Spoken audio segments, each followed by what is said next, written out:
get back to some boring subjects. Understand the risk to our country. Freedom brings people together. You're listening to the We Are Libertarians Network. Learn more at wearelibertarians.com. Welcome to episode 338. My name is Chris Spangle here on We Are Libertarians. Tonight we have a lot of people here. It's Harry. Harry is here as usual, and Harry Price. We have Hanna Weber. I don't know what we call you. Hanna Weber's fine. All right, and then Chris Osborn, straight from Norway, is here. So we're going to find out if Norway is a real country right after this.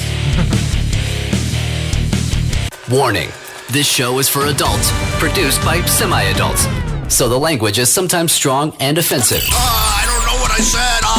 Welcome to We Are Libertarians, where our goal is to help you sound smarter while talking to your friends. We examine current events from a libertarian perspective while treating modern politics with all of the irreverence it deserves. There has been lie after lie. We toss out the screaming heads, put people before political parties, and give context to the news to make you think. Now, here's our host, a 15-year veteran of politics and media, Chris Spangle. Welcome to the program. My name is Chris Spangle, trying to do several things at once here. Our precious YouTube viewers are telling me that it's super hot on the audio, so it just like Harry. Harry Price, how are you tonight? Going good now. Yeah, now I'm good. Yeah, you're drinking. So I thought someone was cleaning their ears. I clean my ears with rubbing alcohol. I don't know if that's the right thing to do. But all of a sudden, I'm like, is somebody cleaning their ears? And then I realized, no, it's Harry. He's drinking. What are you drinking? I'm drinking 18-year-old Aberfeldy Scotch. Aberfeldy. Okay. Yeah. All right. It's one of my favorites. It doesn't smell horrible. Thanks, I think. And doesn't smell like pure alcohol like you're calling it. It's got a lot of oak tones to it. I like it. It's very smooth. All right, and then Hanna, how are you tonight? I'm great. How are you? Now, Hanna, I invited on because we had this long conversation on our group chat about Gillette. Yeah. Remember those days when we were talking about Gillette? Yeah, what happened there? Well, who? It's been a long three. They make like soap or something? For beta males, I think. Oh. Yeah, that's so. It's been a long 5 days. We got a Okay. lot going on, and then one of our patrons, Chris Osborn, hit me up and said, "Hey, I'm going to be in Indianapolis, which is rare since I live in a different hemisphere. So would you like to get lunch?" And of course, I'm too busy for that sort of thing. So I said, "Why don't you come to a show? Then you can meet Harry." And, for some people, that's an attraction. Yeah, definitely. Yeah. Here, let's move your mic over here. I had to break down the studio again and rebuild it this weekend, so everything's off. Yeah. Everything's discombobulated. Mm-hmm. We'll get the hang of it. Now, you live in Norway. Is this indeed a real country, or is that just the same as Sweden and Finland, like I think? It's a real country, and as long as you believe in real countries. Okay. They exist. Well, I'm a libertarian, and I'm a real libertarian, not one of these fakertarians like Liberty Hangout. So, you have borders there, no? Yes. Sort of.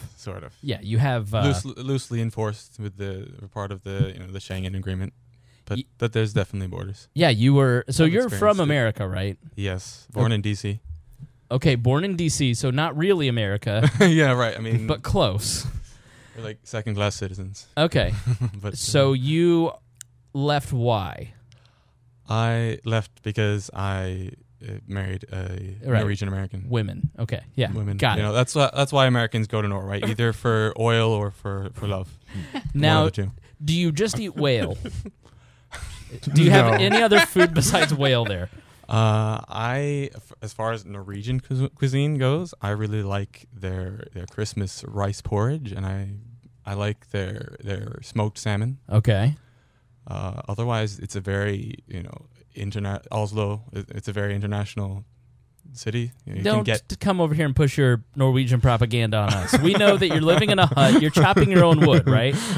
I don't understand why an American would leave America to go chop their own wood for heat. It makes no sense to me. Now, is it wintertime there? Yes. I know it's weird, like the un-American Australians, they have winter and like summer or something weird. So I don't know, and like their toilet goes the other way. I don't know if that's a bourbon legend or not, but I'm not sure. So you went for a lady. Yes.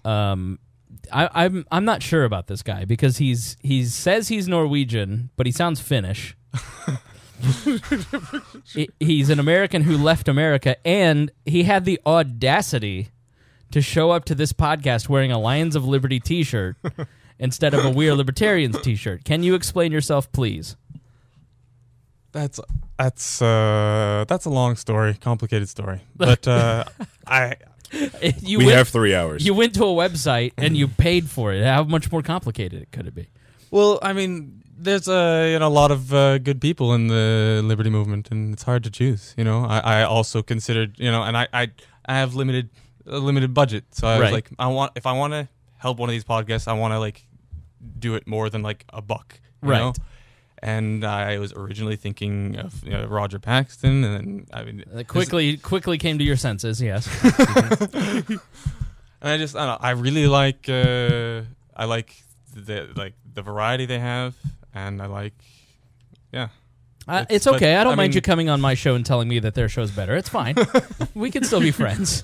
I mean, someday, I'll get a full-time job, and I'll be supporting more different. So you'd be more affluent if you didn't live overseas. Like if you were still in America, that's. Well, if I had a full-time job, okay, that's the main issue. I work part-time, and I study religion and social sciences, and I feed my 3 kids. Oh, see, now I feel bad. He's got children. He's got mouths to feed. Now, did you or did you not, in fact, have your first Chick-fil-A experience today? I did. What did you think? It was good. I just had a few chicken nuggets. Just good. Just good. I've ate it good. twice today. Right. Twice. I mean, it was fun because of, the cultural aspect of being a libertarian. And right. And so I had my brother take a picture for fun. But what did you get? Just the basic Chick-fil-A chicken nuggets. Just 4 pieces. I had eaten a late lunch, a late breakfast. He's like a bird, this one. He doesn't eat because he lives in another country. It's rationed. Right, so that's he's rationed used to that. food, right? I mean, I'm on vacation. I don't work as hard, so I don't work up as much an appetite. No, Right. I think that's it. Well, it's all the skiing that they have to do, so they don't, Now, do you have snowshoes? I do not have snowshoes. I have skis, but Okay. I've used them on one ski trip because my wife isn't a ski kind of a girl. Someone asked me to go skiing this weekend, and I said, I'm 275 pounds. I do not belong on 2 tiny little twigs. That is a recipe for a broken arm or, I'm hitting my peak. I need to protect my brain at all costs. I mean, the Norwegian-style skiing is supposed to be really good exercise. So. Right. Now, had you ever been in a restaurant more polite than Chick-fil-A? Unfortunately, we didn't actually sit down to eat. So, but I mean, I don't know. I didn't experience it as very special. I know I'm probably disappointing some people. Maybe I didn't get.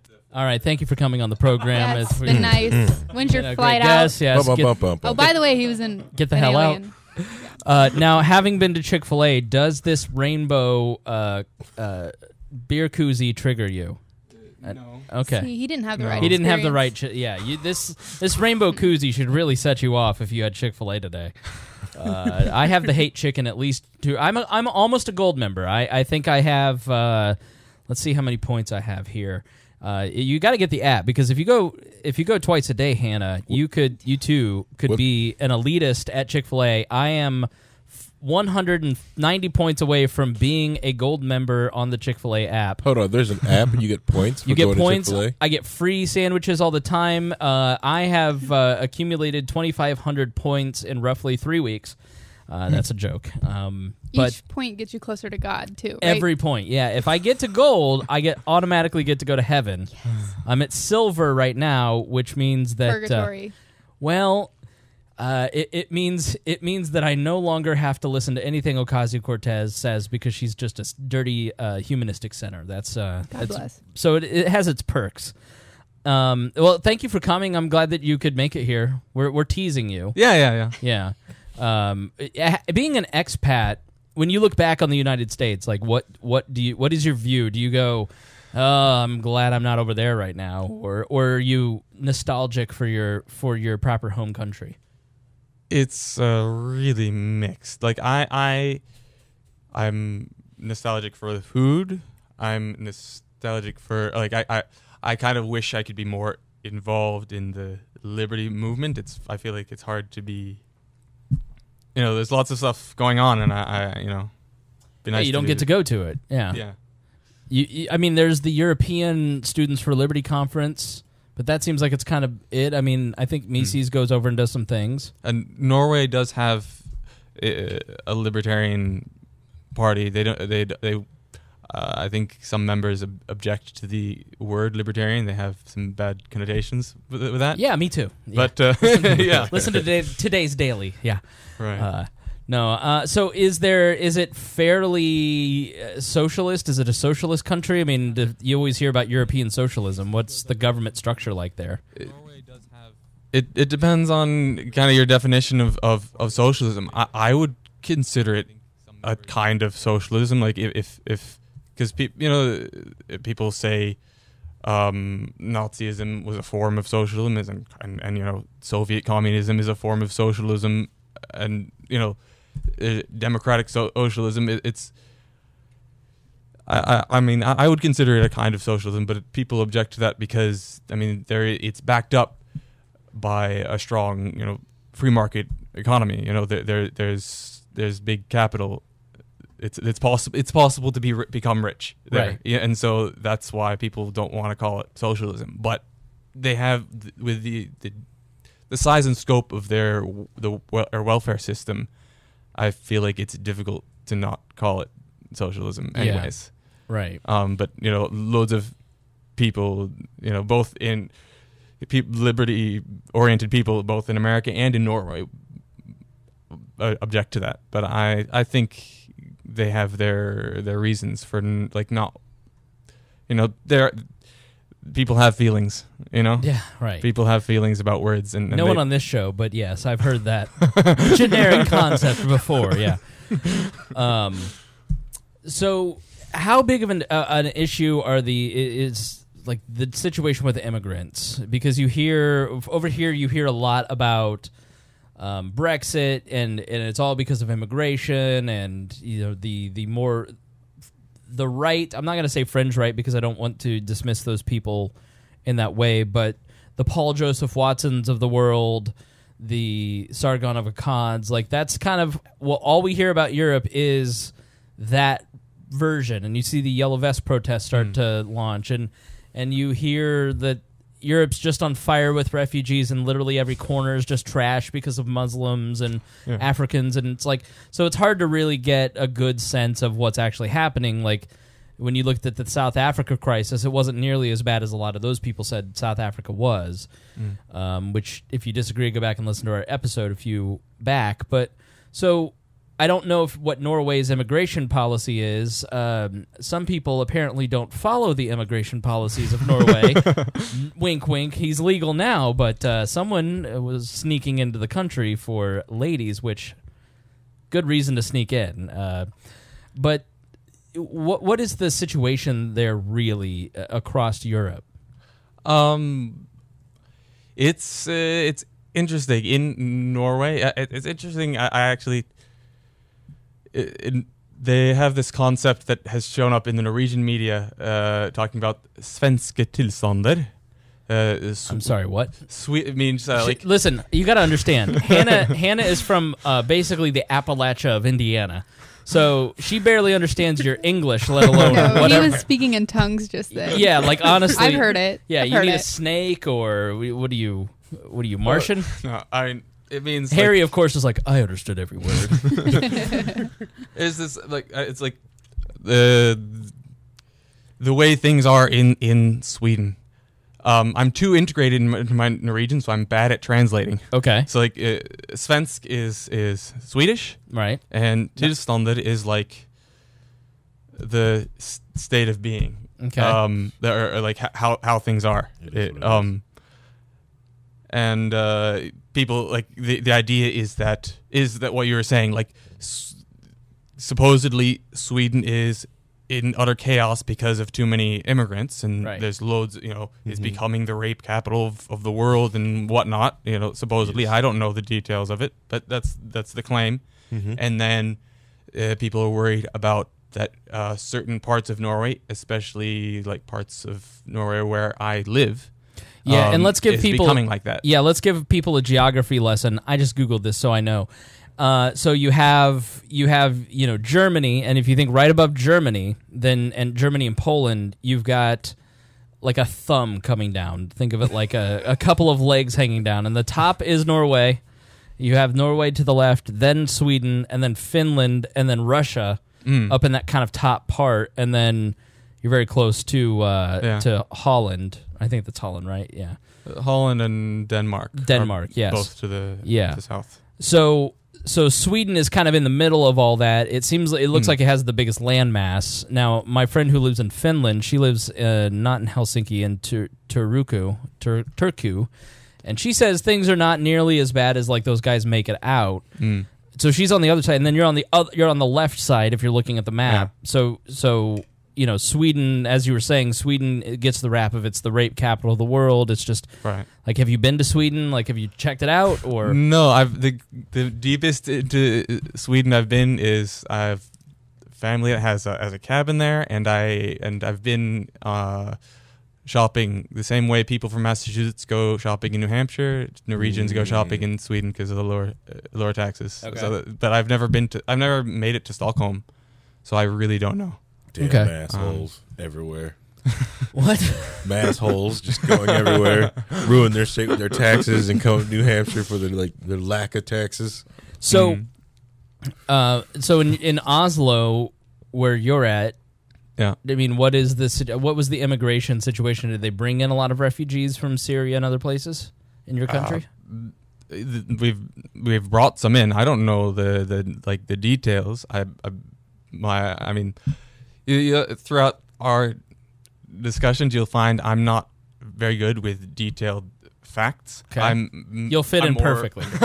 Yep. I mean, I'm more interested in like broader pictures and deeper meanings and underlying structures of like why things are the way they are, why people feel the way they feel, rather than. And I'm bad with dates and names. And so let me put it this time. way: in a broad spectrum. I mean, you've been there since 2006. Have you seen a tremendous amount of change in the last 3 years?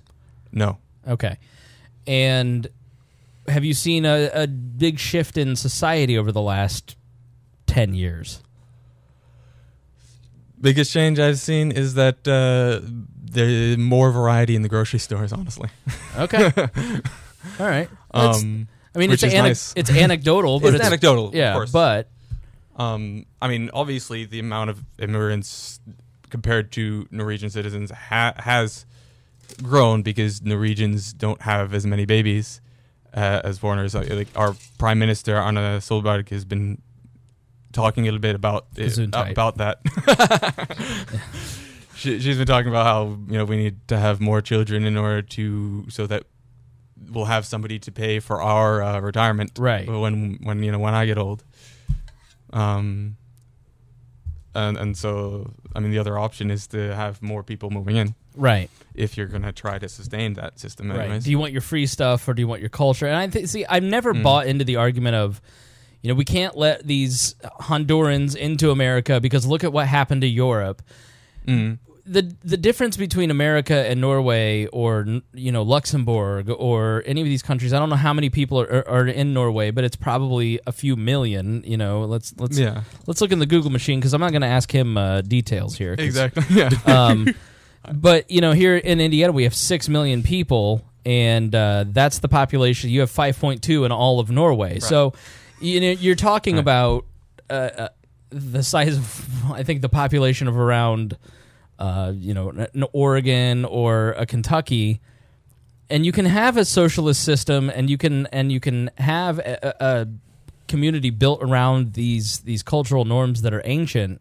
But America doesn't have that. We're a 250-year-old country built on immigration, and so the concept of 10,000 Hondurans coming into the country and fundamentally changing the makeup of America just doesn't really make sense. I live in the middle of... Now, when you came here, did you drove down here to the south side. You've been hanging around down here. Does it look like America to you? Yeah, I mean, yeah. Hesitation, but I get it. It's the south side. No, I mean, it's also like I grew up on Martha's Vineyard. It's a little bit different, but Right. like it looks like any like town on the Cape where there's malls and whatever. Right. Now, would you know that this is the second largest population outside of Burma of the Chin people? No, I wouldn't. The massive amount of, other than the grocery stores for the Vietnamese, the Chin, the Indians, the Hispanics, like there's a ton of ethnic grocery stores here. That is the only, now being a resident here, I run into a lot of foreign peoples at the gym, at the grocery store. I mean, there's a tremendous amount of Pacific, like Asian Americans or new Americans or refugees from Burma that are like southern Asia, not necessarily China, but like Burma, like Thailand. Yeah. And so I don't see that. If anything, I see the area kind of being cleaned up, which is also mixing with like the Filipinos that are here. Right. Which Indianapolis has, for some reason, has a huge Filipino community. Well, it's you immigrate to where your family's at. Yeah. And so if you bring in a ton of Chin people, then all of a sudden they're like, I'm going to go where my uncle is. Yeah. And the Lawrence already had a very established Korean community in there as well. Yeah.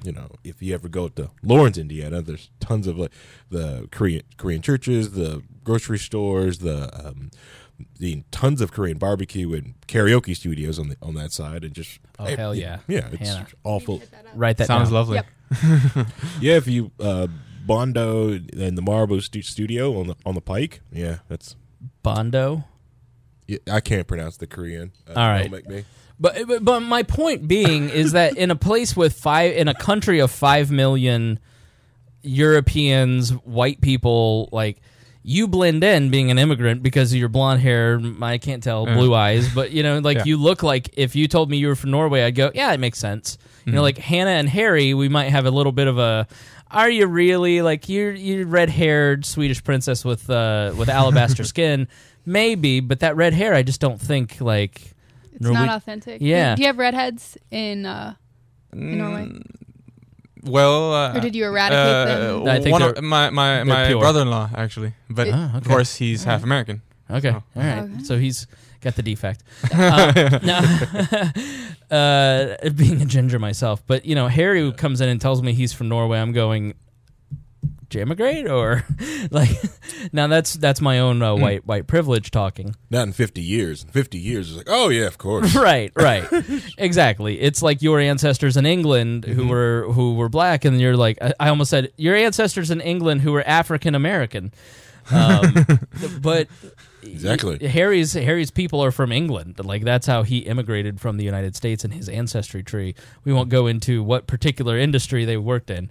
But Everyone needed a job. It was a job program.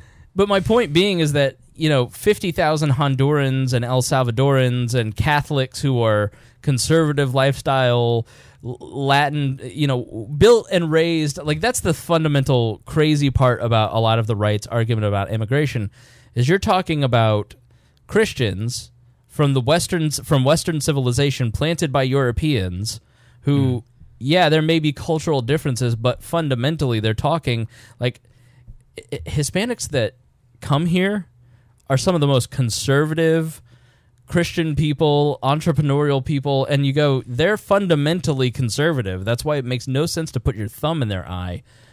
And so I think the immigration problem here, if there is a problem, is fundamentally different than the immigration conversation in Europe and the makeup of those particular countries. And I just think conservatives totally conflate these situations and confuse it on purpose. Yeah.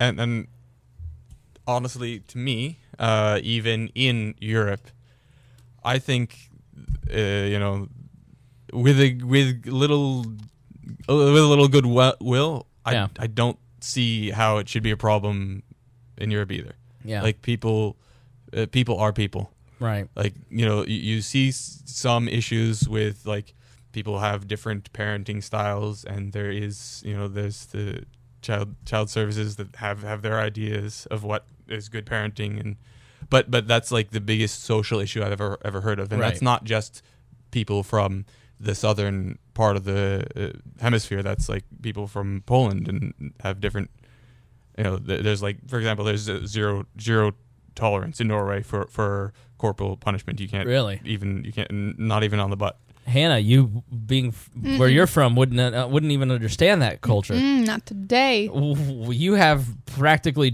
you have switch bushes where you're from. Yeah, you go pick a switch. Yeah. Do you know what that is? You ever heard of that? I've heard that. I think I have to get the picture.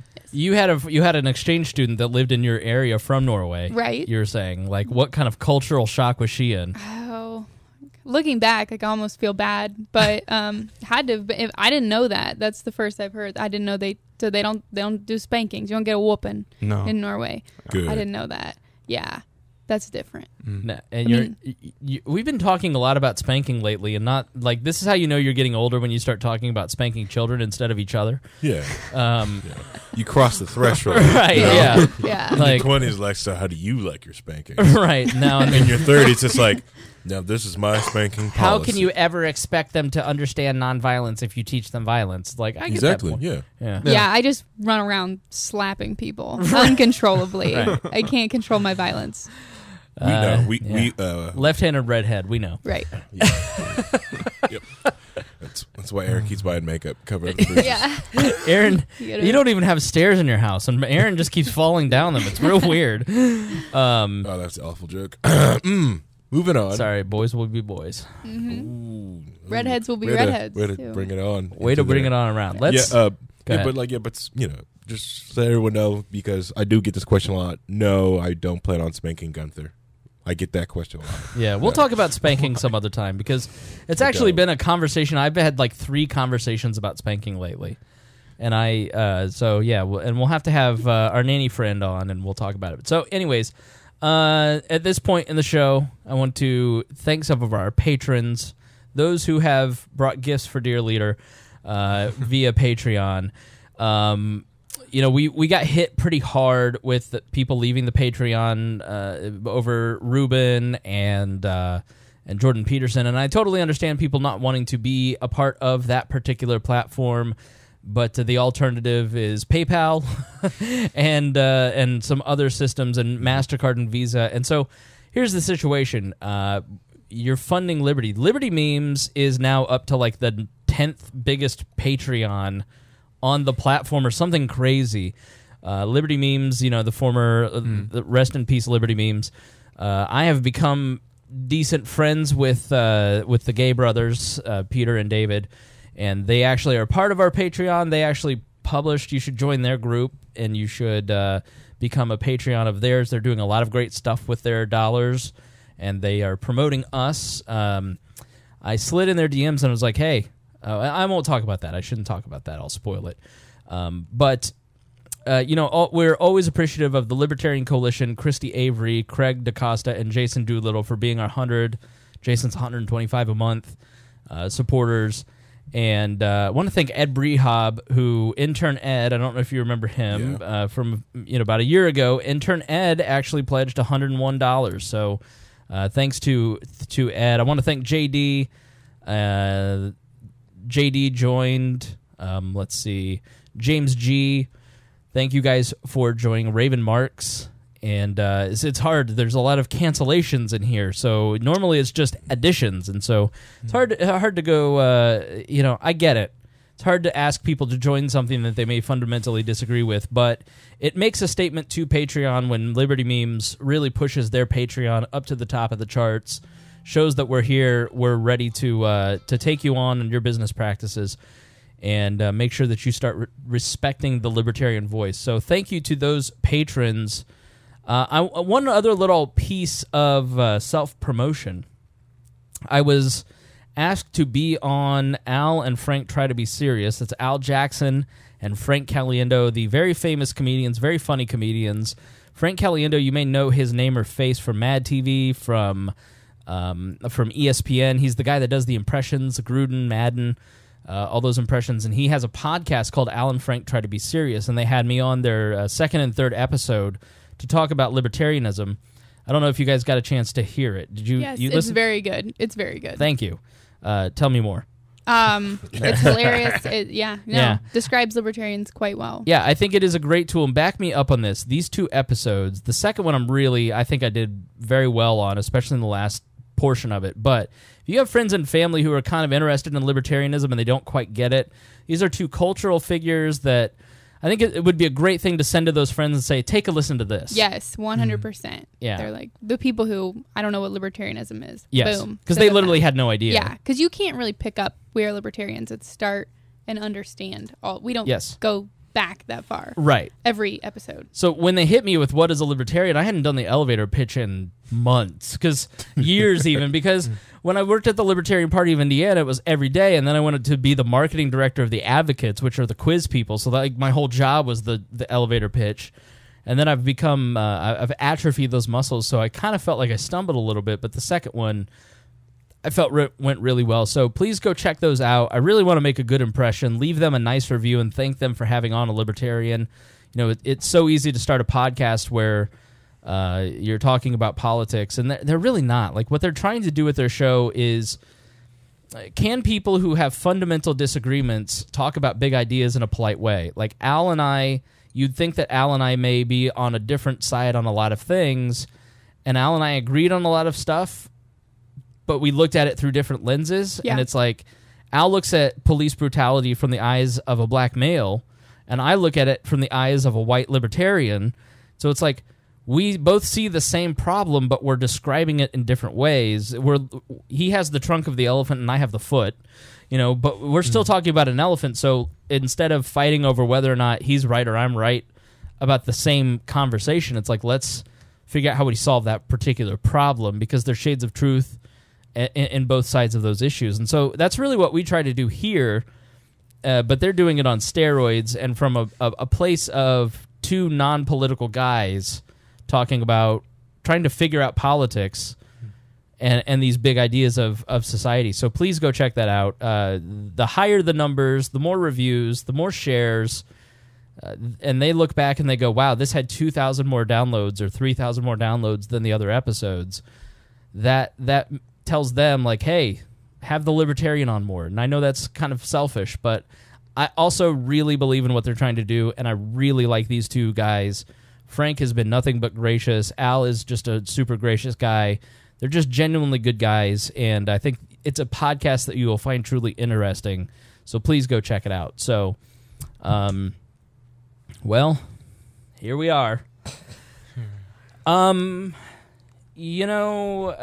How long have you been in America here, Chris? For this visit? This trip. I came. Pull that mic down a little bit so it's... Sorry. Yeah. You got to talk in it directly, yeah. Yeah. Like Hanna. Potato. Just like this, Let me see. I've been here since... I didn't realize you were this bad of a detail guy. I know, right? I know. I arrived on Thursday. Is weed legal in Norway? Is that... He arrived in 2019. Right. So, what, a couple weeks? No, just a few days. Okay. I showed up on Thursday. Boy, did you pick a time to come back. You're on social media, so you probably see a lot of all the BS that goes on here. I don't know how different your feed may look over there from different IPs. But when you look at weekends like this in America, and especially kind of being here, what does that look like from foreign eyes?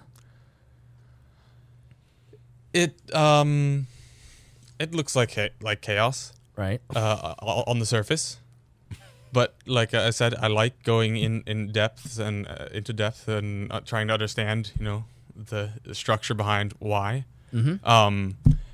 And if you really look at it, the one interesting thing my new sister-in-law mentioned too is not a libertarian and not very political either. She wondered, why was this a news story? Because nobody got hurt, as far as I could tell. Anyways, nobody got punched, right? Right. Nobody was physically violated. Right. There was just words exchanged. So even if these boys from the Catholic school were being really vile, it would still only be words. And why is that a national news story?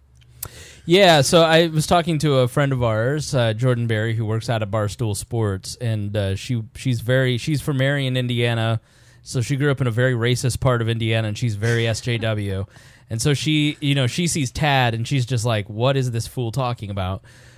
So we were talking about it, and I just said, it feels like a lot of none of our business, like. So just to kind of recap, so we last week we had the Gillette thing. And I did an episode of the Chris Spangle show. I didn't feel like I did a great job of describing the ad and kind of why I felt that it wasn't as negative as people thought. So I went back, and the Chris Spangle show, I'll be doing some shorter episodes over there from time to time in video. And I broke down the values that I felt were contained in that ad, which is why Hannah was going to come on and talk about that particular ad, because, as a woman, she's watching this going, I kind of agree with a lot of what this is saying. This is true in my experience. Like, I get not wanting to be talked down to. I'm mansplaining what she felt about the Gillette ad. But, like, you just were a little mystified by what the problem was with that. Yeah, I have no clue at what point people were offended. But it turns out everything. Right. Like, every part of it. The fact that there were grills involved. I've heard, like, well, now they're saying that we're not allowed to grill as men. Like, boys aren't allowed to wrestle. Or, like, all this weird stuff that didn't happen. Right, taking the line toxic masculinity, you put in Gillette ad, and then the suggestion is toxic masculinity ad, and you go, that was not meant to describe what they were talking, like, they were trying to, as a person who has written advertising and writes advertising almost on a daily basis, what they were trying to do was to put you into a certain context very quickly. And they did that with some fake news ads. Right. And then get you into the mindset of the ad, so then you can start to hear the message that they're talking about without it's like jumping into a conversation in the middle of it versus someone going, here's what we're talking about at the beginning of this conversation. So people grabbed onto like the toxic masculinity thing, and I just have a different experience because of my career, and I go, I think you guys just saw this all wrong. So that's what the Chris Spangle show was about. I broke it down, but it was very mystifying to me. Yeah. Well, first off, at least they had real grills. Okay, those are real smoking grills. Harry, okay.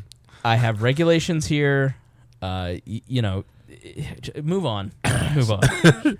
Second thing with it, I think the ad hit its target demographic from hearing from Hannah.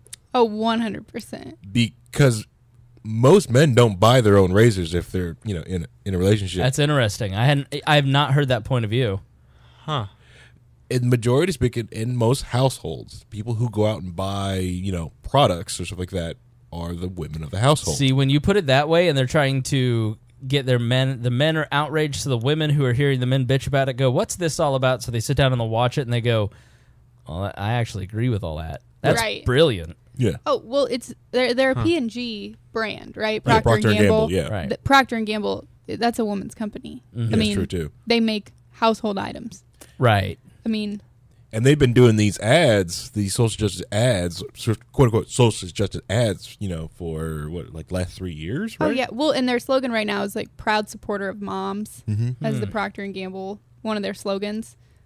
I mean, we played the 88 ad, and it's fairly socially directed. Yeah. I mean, so we start with that, and you come in right on the tail end of that, and so people are still fighting about the Gillette ad. And then over the weekend on Friday, you have Ben Shapiro at the March for Life. This was a weird weekend, and I knew we wouldn't get through it unscathed because you had the Women's March, which had a few tens of thousands of women there for that march. Then you had the March for Life, which tens of thousands to hundreds of thousands of people, depending on, are you on a right or a left media outlet. And then you also had LibertyCon, so you had all these college kids in for the libertarian-leaning college kids. And there's more MAGA in the college kids than you probably realize. So I was wondering if we'd get through unscathed, and we didn't. But it started with this was an embarrassing weekend for the media, and it kind of challenged that whole idea of we're, quote, guardians of truth, and we're keeping the powerful accountable. Because we started the weekend off with a lot of the mainstream media reposting an edited clip of Ben Shapiro's March for Life speech where he talked about it's an internet meme, would you kill baby Hitler if you could go back in time? And he said, well, no, we wouldn't want to kill baby Hitler because baby Hitler has a chance of not being Hitler if we raise him in a different environment. And this liberal activist took that and edited it selectively, and all these major media outlet companies and leftist clickbait mills all took that edited thing, just blindly reposted it. He lost Quip toothbrushes. He lost another sponsorship. He lost 2 sponsorships. Calm, the app Calm, dropped him.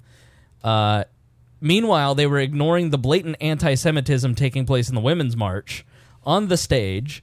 They're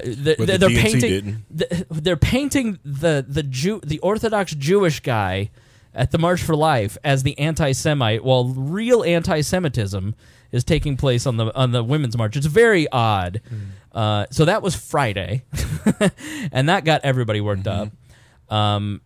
As well, on Friday, you had BuzzFeed put out this report that said that they had sources, which they weren't really confident in, but they believed, BuzzFeed, the people who feed you quizzes, believe that Donald Trump had instructed Michael Cohen to lie under oath.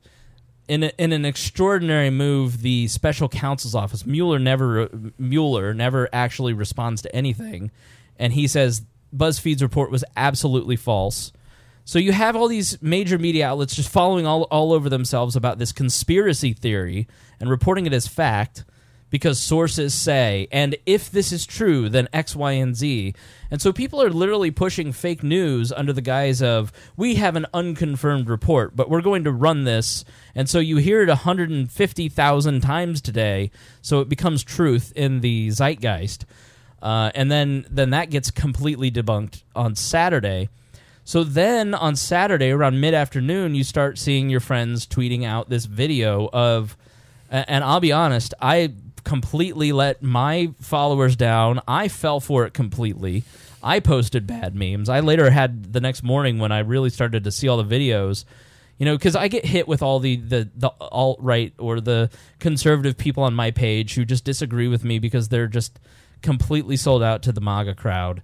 So I didn't take that seriously, and because those are the people who are always posting the same different theories, and and you just go, this is why you should keep your powder dry. If you're a person who says the narrative is wrong, and if you do it every day, we ignore you when you're actually right. And so you see this video of these they look like complete psychos, and they're in the face of this Native American, and they're all in MAGA hats, and like they're staring them down. It's just like gross, and it gets into your group chats, and everybody like gets outraged by it, and you're just like, how could this happen? And like for me, it confirmed all of my different fears about like Trump and his effect on politics, because I follow all these young guys on Instagram, and they're just like they're Trump, they're being Trumpy, and it's just not healthy for them and for society.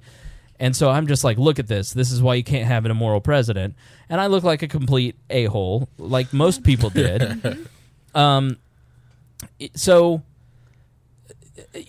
the story kind of unfolds over the next 24 hours, and we'll discuss all this. I'm just kind of giving you all the stuff that happened this week that especially the media completely got wrong. The Black Hebrews, if you really go back and watch these videos, the Black Hebrews in the video are responsible for all of this. They don't get mentioned at all. Today, I'll save that one. But then that evening, the Native American guy, Phillips, is on the news crying, and it's like this emotional appeal. And literally everything that came out of that guy's mouth on CNN and in the Instagram video that you probably saw was a complete fabrication. He totally lied. The media just legitimized the blatant lies of a liberal activist who was $2 million short on his GoFundMe, but wasn't after that. He basically will talk about what happened, but he found some targets and tried to get violence to take place. Children, and then not only do so even if the original narrative is true, and these kids are staring at someone and menacing someone and chanting "Build the Wall," and saying a couple racial things. Is the punishment having every Hollywood celebrity and journalist for BuzzFeed and reporters asking for yearbooks? This one guy actually lifted every single face and put it onto a chart so people could identify the individual people. People found the workplaces of the parents and started immediately calling Monday morning, even after it had been debunked, that the parents be fired from their jobs because they are the parents of the kids that were on the steps. They were called to be expelled. The administrators and superintendents called for them, said, this is not who we are, the archdiocese. Their entire community, their mayor, by the end of Saturday night, had denounced them. So is the punishment appropriate for staring at someone, even in a racial manner, a complete doxing, a complete societal shame, a lifetime of a Google history that can never be erased? Like, what is the appropriate, Hollywood celebrities calling for these kids to be punched in the face, journalists. One journalist got fired, actually, today from a fairly reputable publication, basically saying he wanted to punch them. It is amazing to see the people who, during Gillette, were going, this is an important message against bullying. We need to stand against bullying. And then 4 days later, they're bullying children on the internet. Mm-hmm. And the other crowd who is going, I hated that advertisement. I'm against bullying now. If you're consistent and you actually look at these things without the lens of your tribe, you go, all right, there's a way to be consistent in all this. So these news outlets barely retract their stories, most of them yesterday, long after all the video. I've never seen, I wish the Kennedy assassination had this. I mean, there was more than the Zapruder film on this. There was 5 different angles and 2-hour videos. Yeah. There was a lot of video on this. And, none of the retractions get nearly the push that you get in that initial, your phone just was buzzing with push notifications. Did you get a lot of push notifications about retractions or we got this wrong? You didn't. So then you come to today with a photograph comes out. We actually we could have been one of the first media outlets to have that photo of the kids in the blackface at the Spirit rally on the basketball. One of our contributors found it in a thread on the high school, and he sent it to me, and I was like, I'm just not, we could have gotten so much earned media, if me and the group chat weren't scumbags. We're just like, this is 10 years ago. These are not the same kids. Mm-hmm. Well, isn't it relevant to the conversation? No, not necessarily, because these are not the same individuals. So we decided not to put it out, not to push it anywhere besides our group chat, and then the Daily Mail 5 hours later had put it out. And that is a school sanctioned event, so adults had to sign off on it, and it's apparently people dressing up in Spirit, painting their bodies blue or painting their bodies white. Not everybody, allegedly one of the kids, the one that's really like the egregious one, painted up like Venom, the character.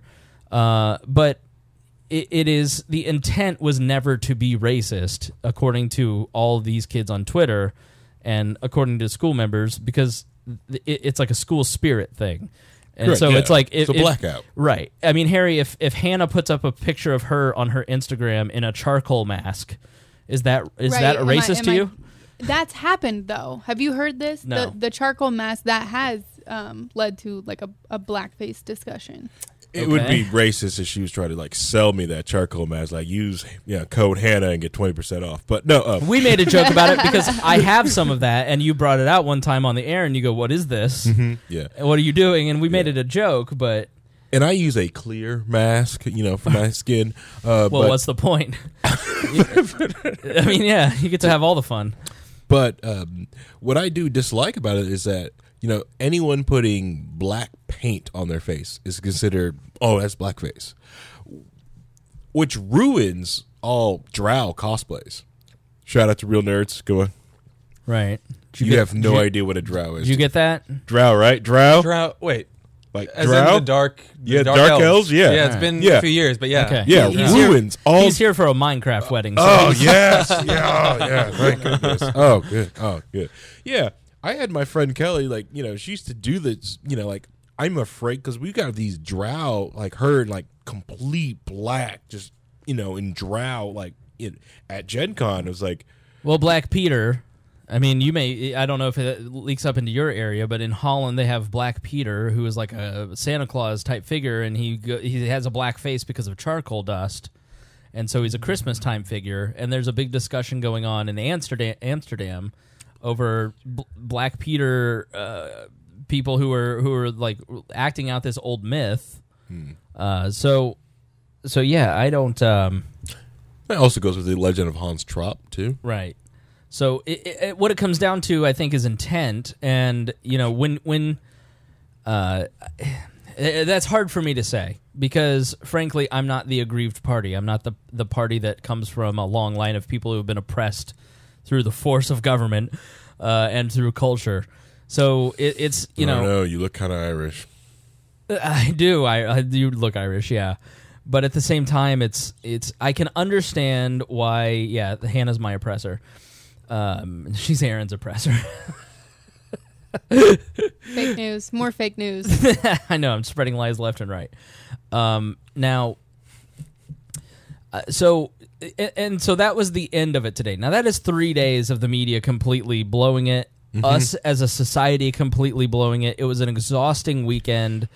It was tiring. But it goes, like, the best thing about this weekend is to show people, like, hey, there's a problem with people just jumping on, on unproven facts. Yeah. Seeing clips of videos and then just jumping on it. Of the understanding that we rely on the media to be able to sit on stories, get the facts, and then present the facts without the conclusion. Well, here's how journalism works. You hear an initial source, someone gives you a tip. You then go ask the power about that particular tip, or the person involved in that particular story about the tip. Then you go back and you have a conversation with several other people. You have multiple sources, multiple conversations, and over time you hear a journalist working on a story, quote unquote. And eventually, by going to competing sources back and forth and government documents or a paper trail of some sort or cash changing hands and bank records, you can start to figure out what the truth is on a situation. And that's why journalism is important. But journalism is working on a story and trying to figure out what the truth is.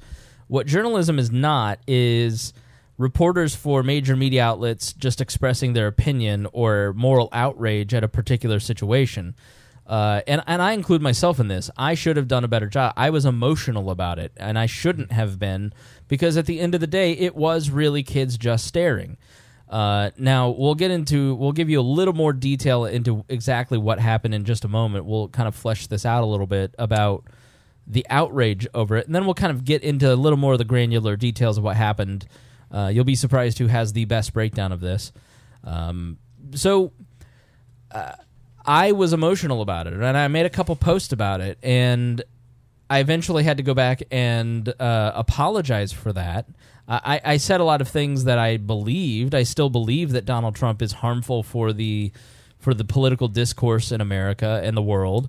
Now that we're international in this particular episode, but at the end of the day, violence was not used here. And when you really step back and go, violence is the problem, force is the problem, and if somebody has crazy beliefs, then as long as they're not forcing their beliefs on others, let them be ignorant and persuade them of a better way over time. And so these are teenagers who, if you see the original narrative, the first narrative, and them acting in the MAGA hats like in a crazy way, you go, well, these are teenagers. It's not a boys will be boys argument. It's that you don't have a lot of life experience. Hannah, you are in your early 20s. Mm-hmm. I won't out you on your particular age. Mm-hmm. But you're in a time period from I think from 17 to 24. You are a different person every 6 months. It's horrific. Time hop, Facebook, whatever, the memories. Oh, it's horrific. Yeah, my viewpoints change constantly. Constantly. And why is that? Education, learning more, just understanding actions have consequences. I mean, yeah, life experiences. It's the push and pull, the friction of life, getting out there. You now have a big girl job. Yeah. You have to interact with people that are different than you. Yeah. I mean, there's a lot of change that happens in that particular time. And so we should be, in my opinion, forgiving of you when you were 17. I mean, what are some things that you thought even a year ago that you just look back and you go, I was an idiot? Well, at 17, I was 100% neoconservative. I didn't want gays in the military. I don't care if you're gay, just don't do it in front of me. And I don't think kids should see that. At 17, now at 23, I'm like, wow, what a stupid way to think. Like, what a disgusting viewpoint. I mean, it like politically, it's limitless. Like, so what are some ways that you changed your mind? Like, how did you come about with different, like, what are some specific things that changed you on those things? Well, like, going to college and actually meeting Meeting the gays? Yeah, meeting the seriously. Meeting the gays the first time I'd been around different cultures. Definitely the first time I ever saw like a Muslim was in college. So right. I mean, so at 16, 17, you're not going to have don't have that exposure. And they go to an all boys Catholic school. Right. So their diversity is even less probably than mine was in Appalachian, Indiana. Well, and what age did you move to Norway, Chris? Oy. Oh God, another detail. Another detail. Like early 20s. Yeah. Early 20s. Like, I just think that we each of us have different life experiences. Like Hannah has taught me. The last time she was on, we talked about like her experiences as a woman and talking about how she feels about certain things made me change my behavior. I'm a 35-year-old man that feels like he tries to be respectful of women. But through my interaction with her and talking about her worldview, I became a more respectful man, a different man. And I will consistently change over time. I imagine that when you move to a different country and you experience people who've lived in a completely different side of the planet, that changes you in a significant way because you're exposed to so many different new things. Absolutely. And it doesn't even actually have to be that you're in a new country. It could be just getting married and moving away from your family and getting closer to somebody else's family, and they do things differently, and you have a different perspective on how you were raised and whether you can have different ideas of whether you think your parents did the right things for you when you grew up. In my situation, I married a woman years ago who had a family who probably lived next door to Hannah's family 3 generations ago in West Virginia. And boy, was I shell-shocked by it. I mean, Harry, you have doing Easter dinner on the front porch. That was like on paper plates. I was like, what the hell is going on here? Yeah. So I think that you have to cut children slack. I think I think it's a great lesson. Hold on. Those kids, right? Uh-huh. All boys school, Catholic school, right? I don't want to talk about specifically what happened yet. We're going to get into the weeds of what happened. I'm talking about our general initial reactions and what we could have done differently. Okay. Okay? Okay. All right. So I'll save that. So I think stepping back and looking at this, I personally should have gone, I'm not going to post anything about this yet. I'm just going to kind of watch. Because I've only watched the one video, and now we know we all live in a panopticon, which a panopticon was... I was going to ask you what the hell that is. A prison in Pennsylvania where you had a slit in your cell, and so you didn't know when a guard may be watching, and so you just assumed they were always watching, and that lack of privacy eventually completely made you insane. And I think there's an aspect of social media, because everybody has a camera in their pocket, an aspect of feeling like we are never quite safe and secure. We're never private. Like, you have to teach your kids, like, you have to have the talk, which is if you do something stupid, or not even if you do something racist, like in this case, the imagery of it looked racist, but nothing that they did seemed to be even remotely racist. At one point, if you watch another angle from another point of view, they're defending gays. Like the black Hebrews say, your president is gay, and they all go, who cares? like Right. these Catholic teenage boys in MAGA hats. Because Trump doesn't care if you're gay. Right. All right, so listeners, mark this on the calendar.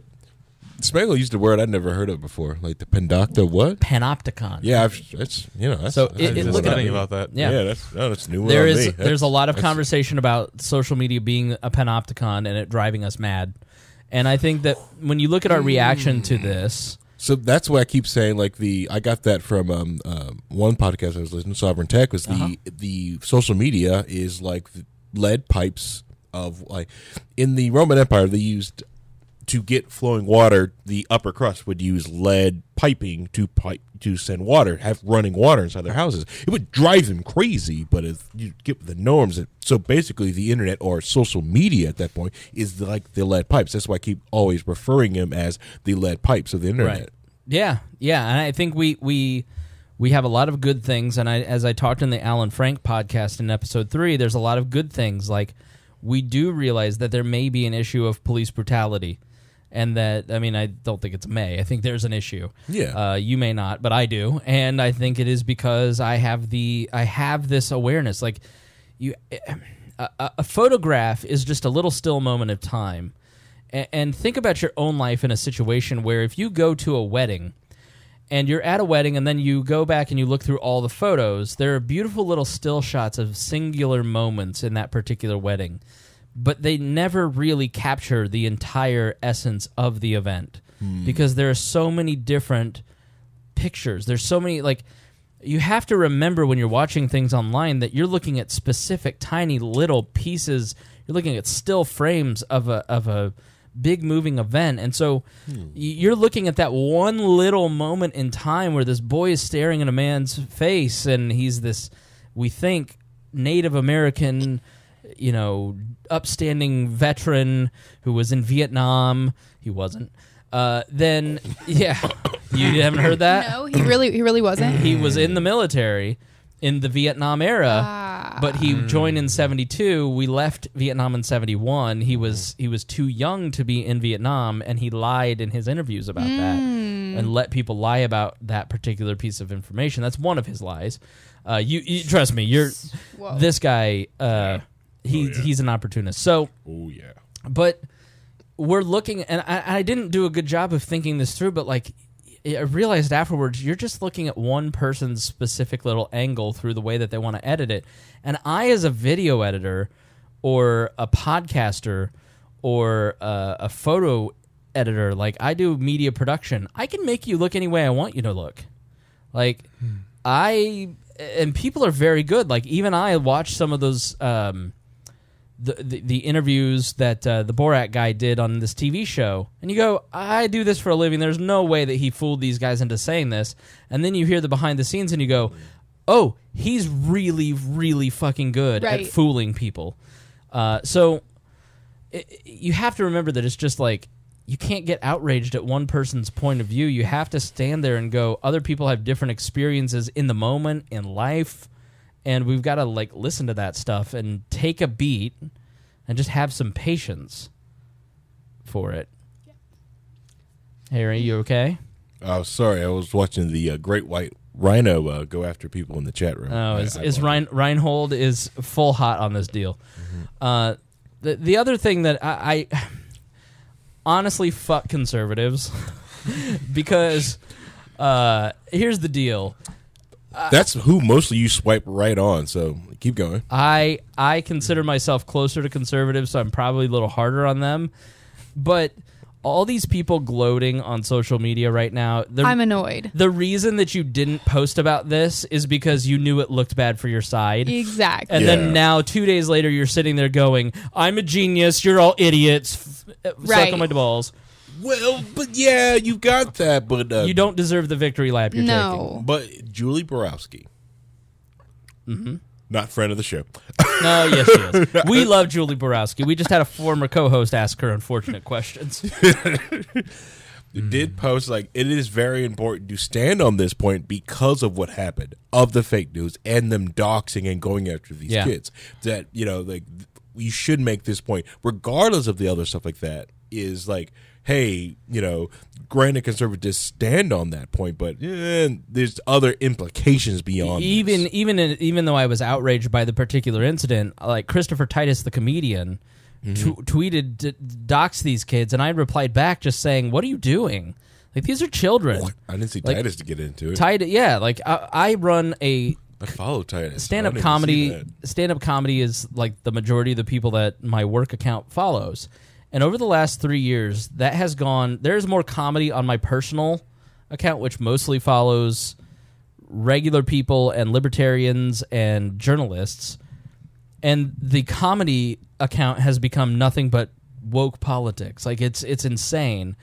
But yeah, like, why would Titus do that? Why would we even get Kathy Griffin, who we talked about on this program, saying, remember when we did a whole segment on Kathy Griffin and her experience after being doxxed and bullied and harassed, and we were saying, this isn't cool, you shouldn't do this. She was tweeting out addresses and anything she could possibly do to bring about the online harassment of these particular children. And I just said, you guys are, and like, people were arguing with me, and I just said, you're grown-ups. Like, these are kids. They don't know any better. Correct. So I just look at it and go, have we lost our mind as a species? Like, we are no better than the monkeys we evolved from. Yeah. And the weird thing is, like, because how I came across the story was Saturday night gaming, right? Because, like, I usually take a technology sabbatical. I walk away from tech for hours at a time. If you don't do it, do it. Trust me.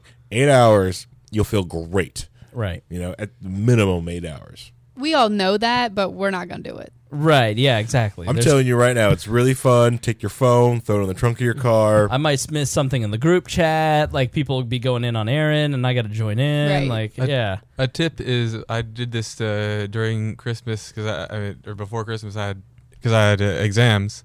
I had my... He's foreign. He doesn't know what that is. He knows who that is. He just put out a fist, and the poor foreign guy just started going, what? Okay. That's me being from growing up on Martha's Vineyard, not being living in Norway. Right. But I had my wife change my passwords for Twitter and Facebook. Hold on. If he's making you uncomfortable, I can ask him to leave. Harry. My mother grew up in Martha's Vineyard. My mother grew up in Martha's Vineyard, and we only sold our property in Martha's Vineyard probably like 5 years ago. All right, I want to make sure you're comfortable with him. Let's get that straight. Go ahead, Chris. Let's get this Sorry to interrupt. Well, what I was saying is I had my wife change my password for Facebook and Twitter. Great idea. So that because I know myself, and it's like it's addictive. My brain needs those clicks, that attention, serotonin, and so I needed to study, and so I had her change the password until I was done with the exams, and that helped. We got a great message. Let me jump in here on our Discord, and there's the pepperoni. There's the guy that talks like this. I post a lot of great stuff. You really need to follow me. I'm very good. So Discord. This is on Discord, and he wrote, "Hey everyone, just wanted to say I've been Facebook free for over 120 days now. I started off testing myself to see what 30 days without would be like, so I deleted the app on my phone and removed the bookmark on my browser. I never missed Facebook a single minute. I've been off it since, and I feel a lot better. I like debating and learning from others, but Facebook was not the way to achieve that. It forced me to engage friends and others through direct communication more instead. If anyone hasn't given up on Facebook, I'd strongly recommend it. I got the idea from Chris Spangle's podcast about how Facebook is unfairly censoring groups it does not politically align with, and the thought that they make billions by selling my viewership and time is absurd. I couldn't live with this thought, so I opted out, and I'm so much happier that I did. So maybe we ought to start the hashtag opt out or hashtag check out and, get out there and do it. So that's one person. And I got another, as I posted this, and a couple other people said I did this. And man, this really made me feel a lot better. And I do think that there is something to the group psychology of a bunch of individuals virtue signaling to the other animals saying, hey, I'm with you.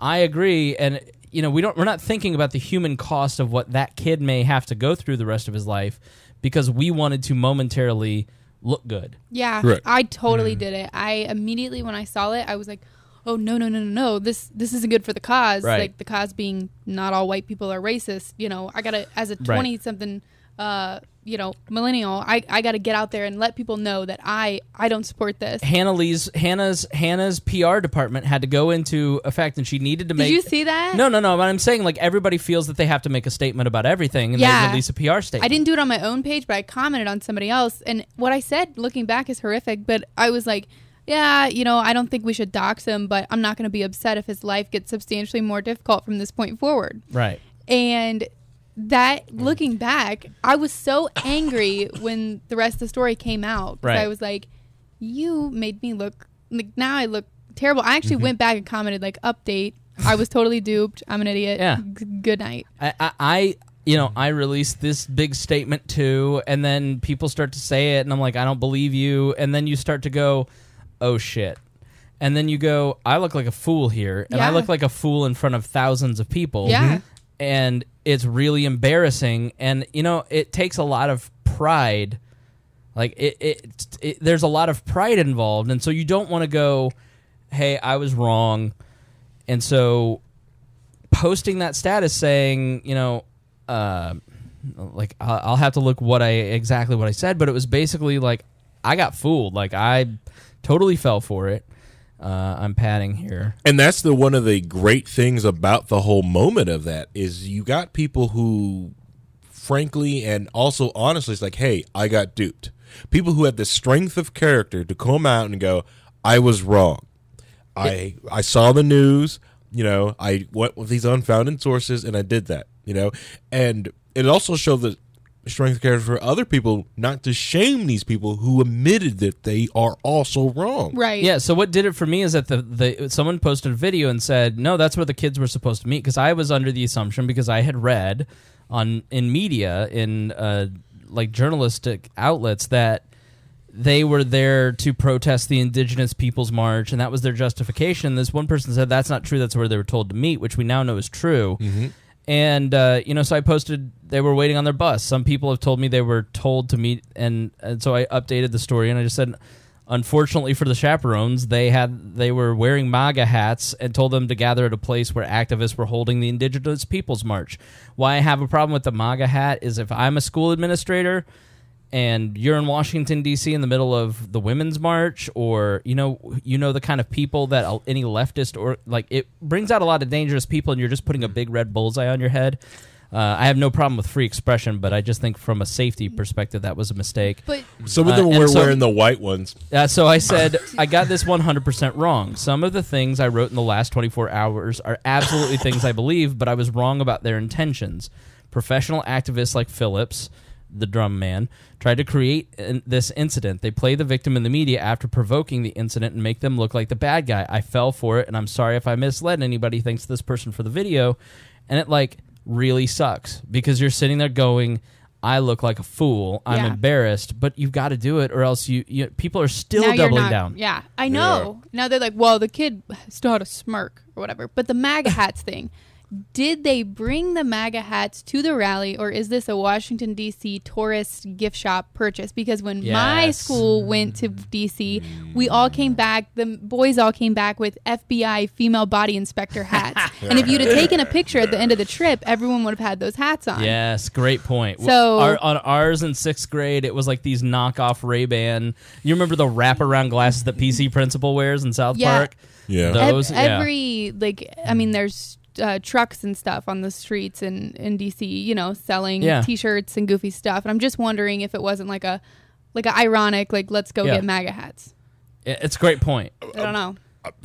When we went during Gay Pride, and we had all rainbow stuff. So Mm-hmm. we had like different photos. You break out of the group psychosis of this, and you go, "Oh, there's all these different alternatives that it could possibly be." Right. Especially from a Catholic Catholic school. Maybe I'm mistaken, but I feel like it's not like all Catholics are Republicans. No. There's a lot of Catholics who are Democrats. Let's look at the bias that everybody. Let's look at this is the weekend. If you ever doubted that the culture is now officially liberal, and it is female centric, it is geared towards the things that the Marxist left had really said. Let's bring about cultural Marxism, feminism. all these different movements. Like, and there's a lot of good things about. Someone said on Facebook, you side with the SJWs a lot, and I'm like, there's not a lot. There's some things that SJWs say in terms of justice and equality. I agree with them. Diversity, I think diversity is important. Right. To what we were talking about earlier. You expand your mind by being around diverse people. Like, there's things that I agree with because I actually listen to them instead of just thinking they're awful people. And like one Twitter person said, there's a lot of, this is a conservative writer who said, there's a lot of conservatives who went off the ranch this weekend and they really owe their people an apology. And it's like, okay, so don't stray off out of the tribe or else you're going to get killed. No, I mean, on the Gillette ad, I think, I'm experiencing the same thing. You and I feel a different way than most of our quote unquote tribe feels about that Gillette ad. Yeah. I watch it and I go, I like a lot of the values in here. Yeah. And it sucks standing on the opposite side of that, but you have to. I mean, I have changed. I look at these guys on my Facebook and I'm like, well, I thought you were decent. I thought you were decent. I thought you were decent. But they're coming out like protesting this ad, and it's like, so you don't believe in, courage, fatherhood, integrity, strength, fatherhood, equality. Okay.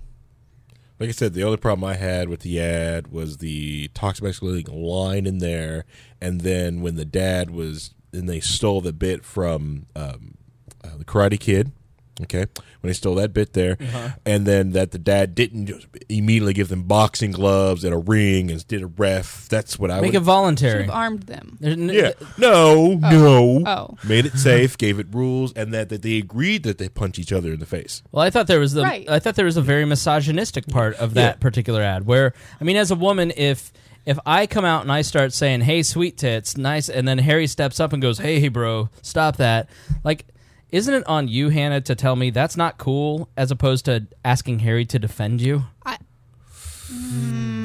Mansplaining her. Yeah. I'm asking so her I opinion. struggle with this because in one section they say the guy says, well, what she really meant is, and so that's the misogynist. We hate that, right? But then when the clip with the guy catcalling, then the other guy stands up for her. It's Right. It's like the same situation, but it's okay here. It's not okay here, and it's okay here. Right. I don't know. The idea that you're teaching women to be strong and strong-willed and to stand up for themselves, but then you're telling men and that is their responsibility to tell other guys how to like in that situation. Like, to me, it felt like they were saying take agency away from the woman. To like, if you ask for help, then the man should help you. Like, or there should be some conversation in a group of men, like, we know how to treat each other and what things are appropriate or inappropriate. But really, if I'm disrespecting you as an individual, it's between you and me. Like, yeah, but personally, I would want. I think guys should. The catcalling thing, it's not gonna work for you. Like, seriously, just stop. Like, and so I'm there. I'm not like, I'm not that type of feminist, mainstream. What are we calling it? Third wave? Third wave. Yeah, I'm not that type of feminist. So I'm saying, yeah, stop each other from doing that. It's embarrassing, and it makes everyone feel awkward. But I think that if you sit down with a guy and you have, as a woman, and like we've had, you say, from a woman's perspective, tomorrow night, Amanda, if you remember Amanda's story, we'll be here. We're talking about the surviving R. Kelly thing. Like, Amanda sat down and said, here, when you say this and this and this, you remind me of my abuser because you're being controlling, you're being passive-aggressive, that's what changed me. It wouldn't have been Harry going, bro, that's not cool. I understand. Right. Yeah, and I figured the white male to be quiet for a second. The one thing you are dressed in a penguin costume. Don't you disrespect me, sir. The one thing I got from it was not that the guy was. Did you just see the comment on YouTube? No, the testosterone is low on this one. Go fuck yourself, Brian. Extremely low with this. You're the exact type of person that is everything wrong with society. If you're not joking, delete this YouTube channel. I don't want you anywhere near We Are Libertarians. You're an absolute asshole. Now, if you're kidding, then I appreciate a good joke. But if you're not kidding, you're the type of person who doesn't want to listen to anybody else. You have a closed mind and an open mouth, and you're absolutely useless to society. You're worthless to the conversation. Delete your Facebook account and get a job. Stop playing video games and quit being a little beta fruit cake. Just Thank you. irritating. But if you're kidding, we're friends. Which fruitcake is great with rum. Thank you. You know, Just beta behavior. I'm so tired of these. Go just. where's the testosterone now? Respond Where's to this. testosterone Yeah, now? respond to this in your truck rant, yeah, asshole. Go ahead. the testosterone in my body is regulated by the doctor. That's fine. Good for you. Proud of you. Thank you. Bro, I'm totally going to get T replacement at some point. Anyways, you were saying, go ahead. Just irritated me. The one thing I got from it was not that the guy was stepping up to protect the female. It was more of the guy going like, hey, culturally, no, I'm seeing that as a guy, and I'm saying that as a no. So just giving guys to the idea that, hey, if you see another guy doing it, just tell him like, hey, dude, that's not cool. Yeah. You know, I hate that. No. Yeah. All right. No. But It's the same thing if you see your guy like, oh, I'm going to get a Tesla. No, dude. So my thing is, yes, females need to stand up for themselves, be more vocal, but this commercial was not about that. This was towards men. So we're not addressing all the issues in this one commercial. Yes, women need to be more assertive. We discussed that in length on the Me Too episode. But that commercial was not about that. Right. Yep. What was it about to you? This was directed towards men, hold each other accountable, be courageous. I thought it was like, be more manly. And when I heard the toxic masculinity on the news report, just like you said, they were putting you in that space. And then immediately after they say, is this the best a man can get? I thought it was like saying this whole man hating, is this the best men can get? Right. And then like, here's how we've caused it. And then here's the examples of people who are doing good and, you know, are on the good guys team. Yeah. I thought it was a good balance of both. Like some already are, and they give all these good examples and all these clips of men being men, and it's great. I mean, I don't know. I thought it was like, yes, we need more masculinity. I like masculine men, so yeah, and true masculinity, the one that's just, you know, steps up to the crowd of go like, hey, no, I'm going counter what the rest of you guys are saying. I'm just saying what is right. Right. And regardless of what the other group is saying. So I have a really cringy example. On my Facebook page, a lot of the hillbillies from my hometown were sharing this. It's Graham Allen. If you're familiar with Graham Allen. Yeah, what's up with that? I've heard who's Graham Allen? Super internet douche, and I love guns, but he's like a Second Amendment douchebag. Like, he's fighting for things that are not threatened, like just making stupid arguments. Brian like, from the YouTube comments. Right, exactly. He says, practicing our toxic masculinity. Hey, Gillette, does this offend you? Yeah, it's I his saw that. son holding a shotgun, another one holding a handgun, and he is holding a rifle over his shoulder. The irony of it is his daughter is in the middle of all three, and she is unarmed. Really? And at her age, I believe I had a 410 shotgun. I mean, So- there could be reasons. What's their trigger? Discipline? What's the Yeah, the girl could not have been comfortable, you know. So no gun, disarmed. Rely on a man to take care of you. Maybe this is toxic masculinity. You know what I mean? Yeah, there there other could be son's finger. That's what I feel. Oh, sorry. Right. Well, there could be Yeah, other that's what I have reasons before. for it. It could be, you know, mom's behind the camera going, too young. Or it could be any number of reasons. Right, but it's like, they this don't- had nothing to do with guns. Why are we, you know what I mean? It's the Kate Bennett Liberty Hangout. Like, this... SEO. Yes. Are you offended now, snowflake libtards? Yes, they're so bad for the cause. Oh Right. my gosh, you can own guns and still be classy. I don't know if anyone's ever told you that. Go ahead, Chris. One aspect that I don't think I've seen anybody else mention is that in that commercial, they're talking still about men, and they say something about, I only watched it once, they say that's something about like how you're, because there's some parts of the clip of how like young boys, how they're behaving, and focusing on that, and like focusing on what kind of men they will be someday. That one interesting thing is they didn't they're talking about what kind of men they're going to be someday. It wasn't what kind of person they're going to be, whether they want to be a man or a woman someday. It was still about. It was a choice. Two genders is what you're saying. Yeah, it was still about two genders. It was still staying within that normal two gender norm. Which they was didn't give interesting. in to the social pressure of you're a Zen or a that. I noticed that too. That like we're actually using the term men and boys and not people and children. We used men and boys. That's a great point, it was honestly kind of refreshing. Sorry if that offends anyone. I thought it was refreshing. No, I think that's part of the reason of the outrage is that men are tired of being. I mean, we talked about this. Like men, weigh in on this, Hannah, and either of you guys, but I'm tired of being condescended to. I'm tired of being the world's problems. Right. I'm tired of trying to make an effort to meet millennial women where a decent man would, and as a person of values, like trying to live out my values and not be hypocritical and not say, like, to me, aggression and strength aren't a virtue. That is the Trump version of masculinity, and to me that kind of rings hollow.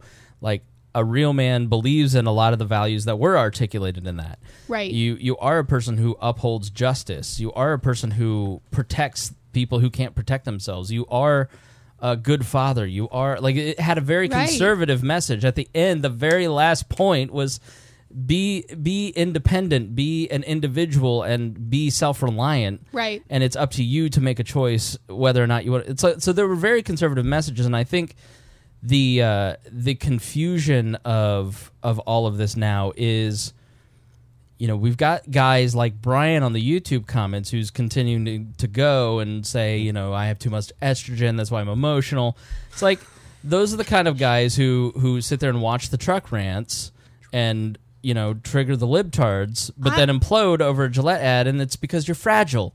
You have a very fragile ego, Brian. Right. You're the type of person, I'm assuming, that can't handle differing opinions because you're insecure about your own. That's probably just a hairball being coughed up under the table. No, it was me kicking a cat toy on accident. But, the people who try to push this strength, should listen to what Jordan Peterson says, because that's a guy who is talking to men on a very real level, because there's a need for men to actually have a framework to be healthy, successful men. Yes. And it is not trying to make them women and making women men. Like, men are terrible women and women are terrible men. And there are gender differences and there are gender roles. And there is a shift happening in society about gender roles. And we're trying to navigate and negotiate that in the extreme parts of the hyper-feminist and the hyper-meninist. Like, they're making it difficult for reasonable people to have those conversations about what it means to be a man. But every time I have these conversations about men's struggles and things that men face, inevitably the female that I'm talking to, but women have it so much worse than X. And it's like you just completely invalidated every feeling or emotion that I have. And if I did that to you, you'd call me a mansplainer. Right. So why is it okay for you to do the same thing because you're the oppressed? Like, I'm sorry, we're not playing that game. If we're going to play equal, let's be equal. And a man's feelings and emotions are just as valid as yours might be. Right. I mean, am I sounding like an asshole? No.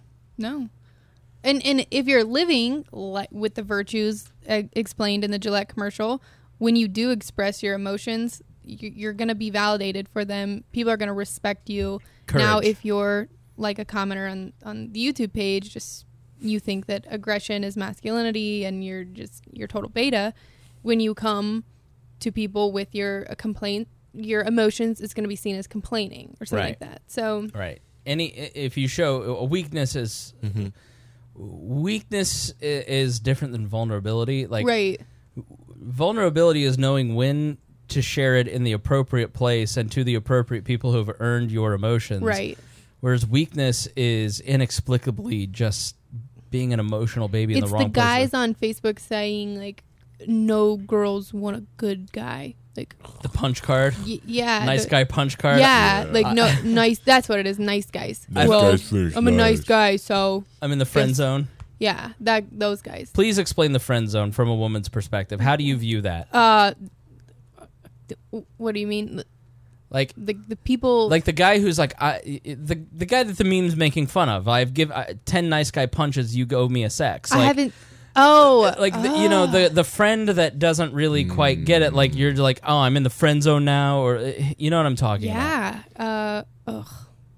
I What's that emotion? What's that disgust that you're displaying here? I mean, like, whenever you realize that they're trying to get out of the friend zone or whatever, it's disgusting. It's like, oh, I thought you valued my time as a human, you know, Right. But it was all sexually motivated, Right. And then you feel totally objectified, Right. like all the time that we spent together was just you trying to get sex, Right. So then, ugh. Yeah. You know, it's like you have a right to not have sex with people, right? Like Right, you can't control your physical attraction either, or your emotional. I mean, Yeah, and if you're just looking for someone just as friendship, you know, they have to understand that. yeah. I mean, it affects day-to-day life. Like there are certain things that I don't let guys do for me because I don't want the backlash of. What are some examples? Like, going to lunch with people or going to lunch one-on-one with a male outside. So the Pence rule for women, it's okay for her, but not. But no, I think overly intimate activities, and I don't mean sexual. I mean like too much bonding between a single male or single female when there's, or if you can kind of tell like this person may have some interest, because I'm sure you guys can all kind of tell. Yeah, or, okay, if we're talking about, like, guns or something, someone says they have a certain type of ammunition, oh, I don't use it anymore, you can have it. And I'm like, I don't really want to take a gift from you because later you're going to throw it in my face and say, well, I gave you this and that. Like, Right. I've had that happen multiple times. Yeah, don't be that guy. It's cringy. Okay, yeah. That guy's, like, offered to work on my car and then later been like, good luck. I was too nice to you. Good luck finding another guy to work on your car. Like, Have you ever had a problem with that, Hannah? never had a problem finding guys to work on my car. You'll never find anybody like me? Has that ever been the case? Every time. Yeah. You just want a douchebag, mean guy. Like, you're verbally assaulting me and you're telling me you're a nice guy. All right, Okay. from a female's perspective, let's give the guys who are sitting there going, all right, I'm sometimes too passive aggressive.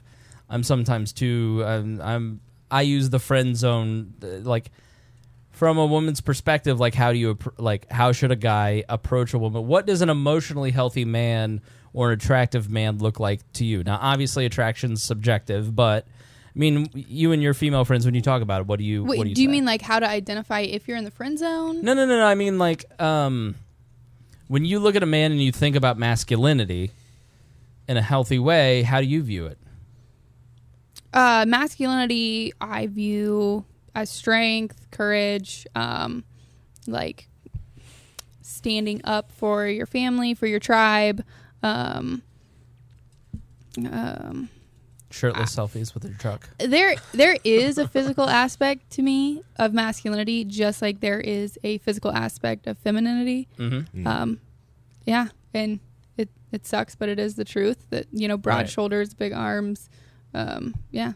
I think success. I think Success. if you go into confidence. having been a guy who got stuck in the friend zone a lot, like I just approach female friendships like you can't help attraction, but you can help, like if you develop feelings, it's what you do with those feelings and how you act. If those aren't reciprocated, that's really where the rubber meets the road. Right. And if you go into it going, I'm going to just get to know this person, I am attracted to them, but if it doesn't work out, at least I gained a friend. Right. Because there's going to be another female that I will be attracted. Like, it's this scarcity mindset that I think really kills a lot of guys, because I got married because I thought I would never get another date when I was in my mid-20s, and then it was just like, boy, was this a mistake. And now it's different because I don't have that scarcity mindset. It's like In the beard. the beard has helped. I trust think me. one of the worst things that happened to us as a culture is, you know how horrific it is when someone asks you, what are we? Mm-hmm. Like someone that you've just went on maybe 1 or 2 dates with, and then they hit you with the what are we? Trying to force a label. Like what is this? Right. Well, it's like, is that so bad of a question to ask? Like, or is that actually being like courageous So and honest? You're saying pro-label or anti-label? Does that actually happen? I'm not saying. Oh, yeah, all the time. Yeah. So Everyone. where's? I mean, it's worded differently. So like, where is this going? Like, what are your intentions? Like, what do you see out of this? But it's like, maybe the person's just asking to gauge the next path. Like, are you pursuing an unrealistic target? Do you just want a friend? Okay, then we can be friends. Or if you're only engaging with this person for a romantic relationship and they tell you straight up they don't want one, well, I mean, is that not fair? Why is it so cringy when people ask? I do think that there have been women that I've been interested in, they're not interested. I'm like, okay, I don't need another friend. Like my interest was romantic. Right. And so I think that there's nothing wrong with that. I think it's just how maybe the thing that we're trying to grasp at is the conversation. It's how you react to the conversation. I think if you're looking to be abusive to someone because they didn't validate you, that's the problem. But there's nothing wrong with asking the question. It's just accept whatever outcome. Yeah. Because there's a lot of times I felt like, man, this guy really doesn't get it. Like, he really doesn't get it. But I can't say, like, it's so rude to be like, just so you know, like, we're strictly friends. Would it be fair to say that if you're listening to this and you're concerned about this, you're probably not the guy we're talking about? I don't know. Okay. I don't know. Okay, then there's this point, because now if someone is honest with you, you ask, what are we? And they say just friends. Your reaction to that will say everything about your character. Because a lot of times I've been like completely verbally assaulted. Like what I was saying, like, how dare you? I worked on your car. I did this for you. I did all this. Like, well, right. you had ill motivations. Like, you right. had ulterior motives when you did those things. So I don't know. I think everyone should probably be worried about it. Does that work both ways? Because like, there's sometimes like I'll be helpful to a female friend when I first start meeting them, and I feel like they're flirting at me, like, hey, we're just friends here. Right. I think that's fair. Yeah. Or you can use humor. Yeah, because a lot of the time when I feel like they're overtly flirting at me, I was like, here's photos of my wife. And just start throwing them at them, and I feel bad. It's like, and so to kind of circle it back, I think we have a problem where we're focusing on the guys who are the problem. And so people in media, when they consume media, you, dear listener, who are listening to this, you internalize everything we say. So you're judging everything based on your own bias. So anything that is said on this program, you're thinking about how it applies to you, which is why that's how we craft the content. That's how we think about the topics that we do. We're thinking about you, the listener, right? And so when you hear discussions like this, and it's somebody who is attacking men, you may be a perfectly decent man, but you hear, I feel attacked. You internalize it because you're in an in group that is being attacked, by an out group. And so the tribal instincts kick in. And I really think it's how you conduct the conversation that matters a lot. But that's part of the problem. I don't think that women are sensitive enough to how, it's like I explained in the video with toxic masculinity. If I called Hanna a bitch right now, you'd be hit with a flood of emotions and a lot of different feelings about that, and especially the way that it might be delivered. And I don't think that women appreciate that when things like toxic masculinity are said. They don't fully appreciate that. The only time I've ever been told that I'm a misogynist or there's toxic masculinity, it's never been someone sitting down next to me, a female friend, going, hey, I want to talk to you about how you talk about women. It's never been that. No, it's an emotional response. It's an emotional response from somebody who doesn't understand the point I'm trying to make. They don't understand me because they're emotional and mad. And so it's an epithet. It's someone tossing a hateful word. Toxic masculinity, I think, reads to men like the C word or the B word for men. And women roll their eyes at that, and that's part of the problem. You're rolling your eyes. Yeah. And men are completely dismissed in this conversation because we've had 30 years, and this is not a bad thing. I have 2 nieces I dearly love that I want to be successful and have an equal opportunity at every opportunity. But like when you really look around, female home ownership is much better. College graduation is much better. You do really have equal pay, despite people dropping in and out of the workforce, which shows the 75% drop. You have women. Like I was at a conference this past year, and everyone over 50 was male and white, and everyone under 50 was female and intersectional. Like they were of different races, colors, creeds, and that's great. I want those people to have an opportunity, but like I have a nephew on the way, and I'm going to go, why don't you learn a trade? Because white-collar careers, they're worried about making sure that they look good to shareholders, and so you don't have as much of a chance as your cousins do, the female cousins. So, and that's when men go, okay, I'm blamed for every ill in society. I have less opportunities. Whether they do or not, that's how they feel. And so the way that the emotion... So when a razor commercial comes along, it feels very condescending, feels very unfair, and it doesn't even matter what they're actually trying to say. It's just, I'm tired of being the problem.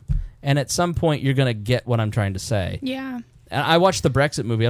Watch the Brexit movie on HBO. It's great. It's like the people didn't get, Craig Oliver in the movie just didn't get in this scene where he bursts in and starts trying to control and this woman ends up bursting into tears going, you don't know what it's like where I live. You people have ruined everything. And I'm going to teach you a lesson. And those same people have not learned their lesson about Trump. Like, you haven't learned your lesson about Donald Trump. You're still condescending to me. Right. Here's 15 situations from this weekend alone where you didn't listen. You're lying. You're clearly, the culture is liberal, so we just automatically assume the guys in the MAGA hats are the bad ones, the religious people are the bad ones, and all that mocking that we did a few years ago of, oh yeah, Christian conservatives are the ones that are really put upon in this society. Like, at a certain point, the cultural conversation is automatically MAGA bad. Right. And that's unfair. Like, as a person who is not a Trump supporter, I don't feel my first impulse should be looking at these children in MAGA hats and going, oh, well, they're automatically racist. Right. Like, yeah. I think it's unfair. Yeah. Yeah. So, I'm just going to look at you two till you talk. one thing with the Gillette thing that I think sparked some of the outrage is, okay, so men have been saying feminism is cancer for how long now? Harry on this program and since I he came on the show. am not the type of person that is like, well, you guys are saying this about me, so I'm glad they're saying it about you. I'm not glad that this toxic masculinity term is now popular, but it's not like toxic feminism didn't exist either, and men weren't talking about that. I mean, everyone's acting like this is the most offensive thing that ever could have been said, but we've been calling feminists feminazis, feminism is cancer, and yada yada yada it's marginalization for a long time. So this is, perhaps a response to that. But also, is everyone in the marketing department at P&G female? No. Right. Also, fact check. I've never said feminism is. I know, cancer. it's teasing. Just You're fact check. but you're the OG meninist on the show. No, whoa! Not a meninist. That's not a thing. I've seen your truck rants. I don't have a truck rant. Subaru rant. I don't have a Subaru. I don't know what that is, but I don't have a Subaru rant. We're doing Subaru rants for now. But I don't take, when people say toxic feminism or feminism is cancer, I don't take that personally. So why is everyone why are normal people, just a normal person, right? Why are normal people taking such offense to toxic masculinity? Why? Well, if you go ahead, Harry. Well, because it's such it's a term that is just used as a cudgel onto guys on the internet forums all the time because it's ill-defined, and it's a term used by educated feminists when they go back to start dealing with the townies. So normal people who did not go to college, right? That's who they use the term against. Yeah, Harry is a very upstanding. He's one of, if not the best man I know, most masculine people I know. He represents masculinity to me. Yeah. And if Harry were in a conversation with a person who is just an idiot, but thinks they're very educated, who's condescending and smug, online, they're going to call Harry, he's just full of toxic masculinity, or he's a misogynist. Right. And it's like, that doesn't fit the reality of my identity. My identity is somebody who actually takes pride in trying to be a man. And so, yeah, fuck you. Right. Yeah, like my first hit full face with like a feminist was in high school. Our health teacher was a feminist. Yeah. You know, that's how I hit it. You know, like that's why I first got it. Like my sex education was done by a feminist. Right. You know, which, you know, honestly, our class better off for it. Sorry if anyone has any problem with that, but no. You know, Interesting. Lucky Lacey.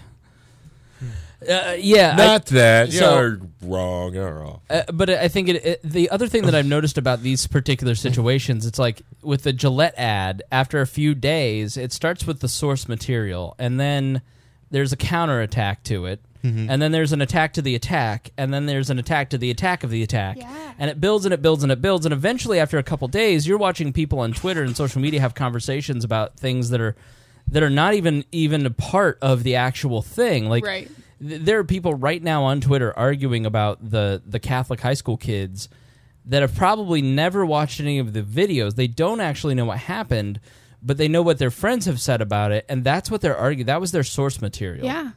And that, to me, is the craziest part, is that we're making decisions based on, and we do this with politics, people are not actually going and reading, let alone theory, they're not going and reading bills, or they're not reading actual legislation, or they're not talking to legislators.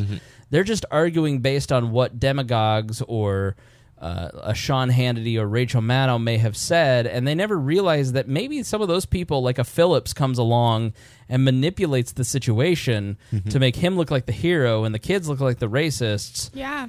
And, you know, he's using it for his own personal gain, and people are just trusting. People want to believe there are good people and there are bad people, and, like, I think people on the right are tired of feeling like they're always the GOAT. They're always the people who are on the wrong side of everything. You know, you look at Karen, like, I know Karen Pence. I know her personally, and she was my ex-wife's 6th grade teacher. Like, I know people, I am within one phone call of the vice president at this moment. I know people that close to him. I've been around him and watched him for years. I have very big disagreements with the man, but fundamentally, he is not what the left says he is. He is not the cultural meme. Karen Pence is a very nice and decent person. And so for Lady Gaga to call her Mike Pence the worst Christian on the planet, the worst representation, and, like, you know, the only thing that you know about Karen Pence now is that she's teaching at this school that wants to electrocute gays. And it's like, if you actually, like, I haven't dug into the story, but I bet if I looked at the story, it's way less sensational, and it's not that the school wants to electrocute gays, it's that they have a clause somewhere in some creed that says they're against this thing, but then they just kind of look the other way. And that's the reality of how this stuff works, and it's just, I think part of the conversation when we're online, we need to step back and go, I should probably go check. That's why Reinhold, I think, annoys people so much. Dennis is an incredibly bright man who... Reinhold, who is a very smart man who goes and really looks at source material first and foremost, and then he just presents the facts to people, and people on the left and the right can't handle it, because when Reinhold starts actually publishing what the story was and all the facts about it, they go... they melt down, because there's a little bit of shame too. It's like, I kind of know like, we all know there have been times, and I did it this weekend with this situation, where you're like, I'm arguing something when I haven't really looked at the source.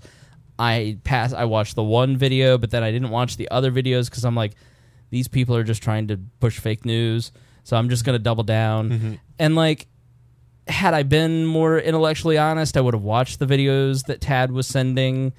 You know, but Tad's always on the opposite side of the main narrative, and so you're just like, yeah, that's Tad. Good old Tad. Right, but Tad was right about every single thing. Yeah. Like, now Tad's the authority. So funny. Right. I love it. Tad Western, good old Tad talk. Don't doubt Tad. Okay. I hope that everyone is more skeptical of the media after this weekend, though. Yeah. Why haven't we been? You know, come on. I mean, we have been, Yes. but the rest of the world that got duped, like... Yeah. I was skeptical of CNN ever since I think it was like 2002 when like the Booty song came on and Don Lemon was going off on this person who came out with this Booty song when it was about making fun of a lot of different songs that were like that, but he was more wanting to attack this other guy who was basically protesting the other songs that were going on BET. So I've known Don Lemon and CNN has been fake news for a long time. Chris, you okay over there? You got the jet lag kicking in. You hanging with us? Yeah, I'm hanging on. All right. If you have something to say, you just have to talk. Yeah, no. Yeah, just to burst in. Yeah. It was a long part of the conversation earlier. It was hard for me to say anything because I have a very different relationship to relationships. Yeah. And so that's why That's okay. I've been quiet for quite a while. Yeah, sure. We won't get into that, but so let's actually talk about what happened. Let's give you some facts. Now, as we talked about with Paul Joseph Watson last week, we believe that you are intelligent people, and so we try not to insult your intelligence. And sometimes that means that we're going to bring you sources that culturally right sources that have put together something that is succinct that nobody else has done. And I think part of with these issues where it's hard to look like, that's why people start with that's why the ACLU defended the Nazis in Skokie, Illinois. It's why you have to defend Alex Jones's right to exist as a platform. Yeah, there's property rights, and Facebook shouldn't be forced to do business with people. Like, they took away my Roku channel. Like, I can't watch Alex Jones on Roku anymore. That's where I watched him. Now, I'm a person who watches Alex Jones, but I don't believe the things that he says. I think he's comedy.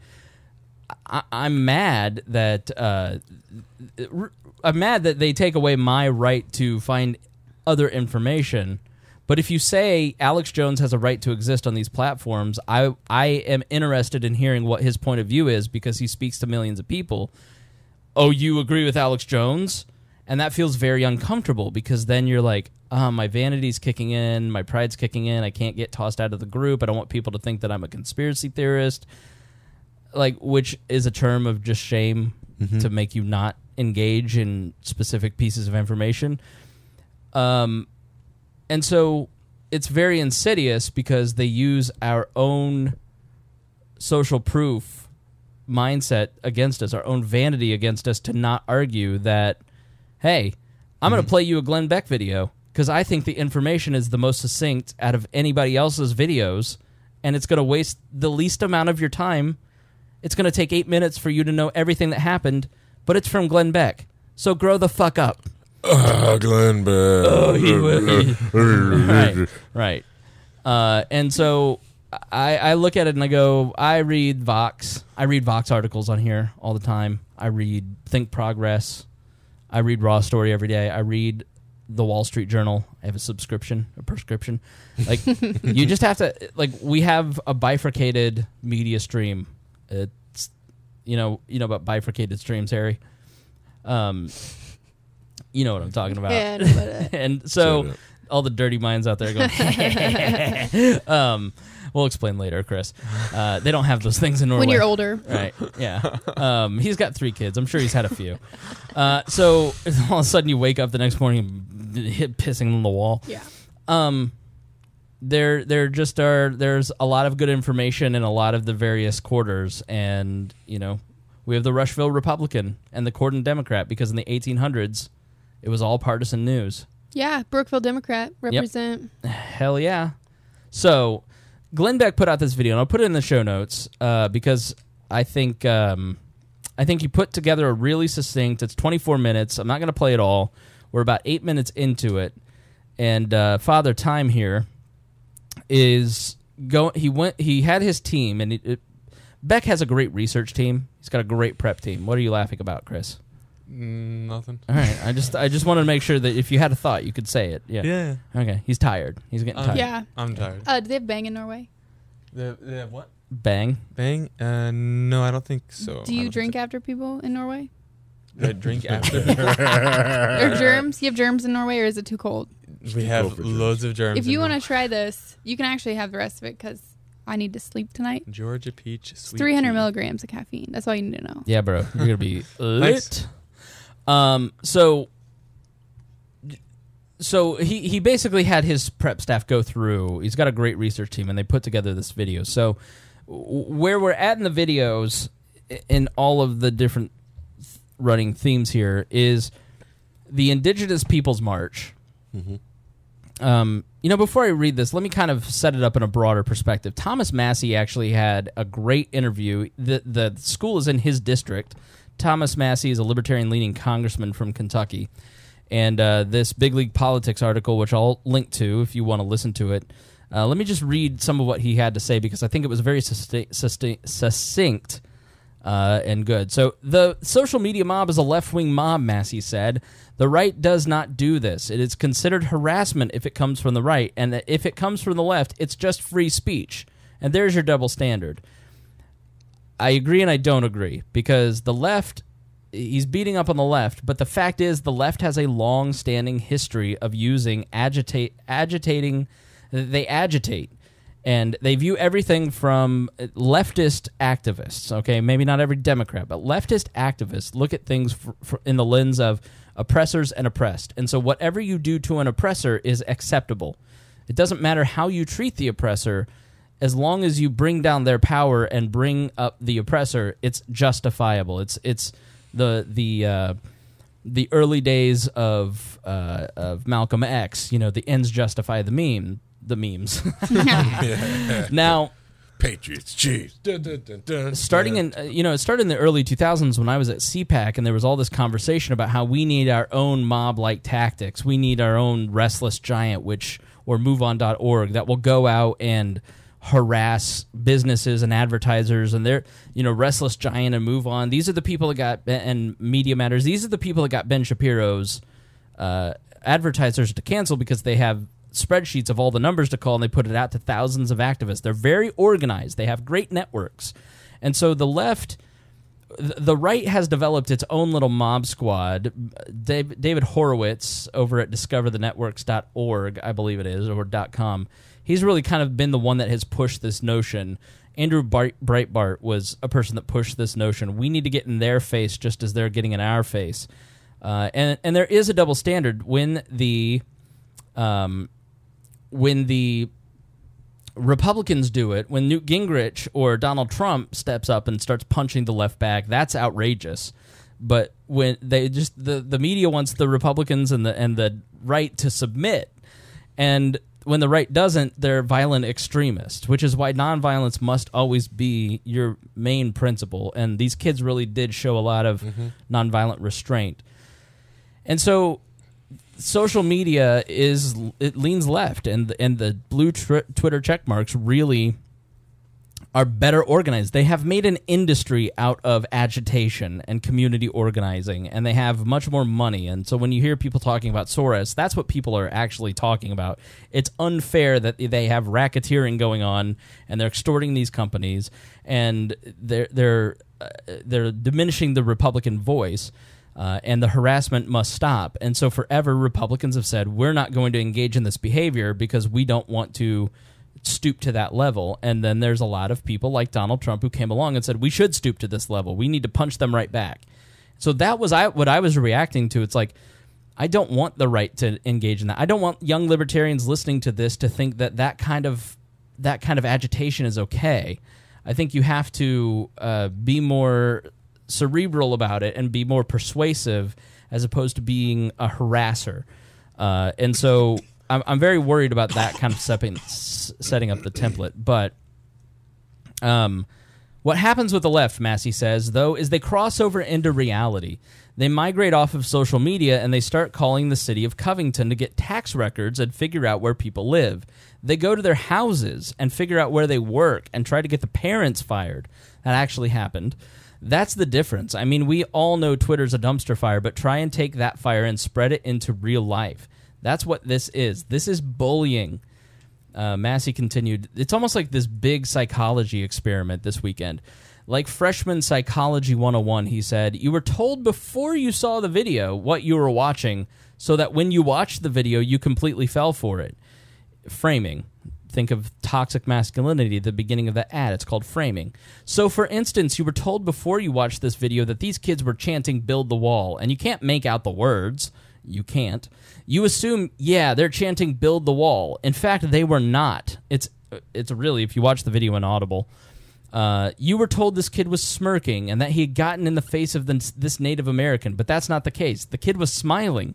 He was trying to diffuse the situation and broadcast to his friends that he wasn't feeling threatened, so they didn't need to feel threatened either.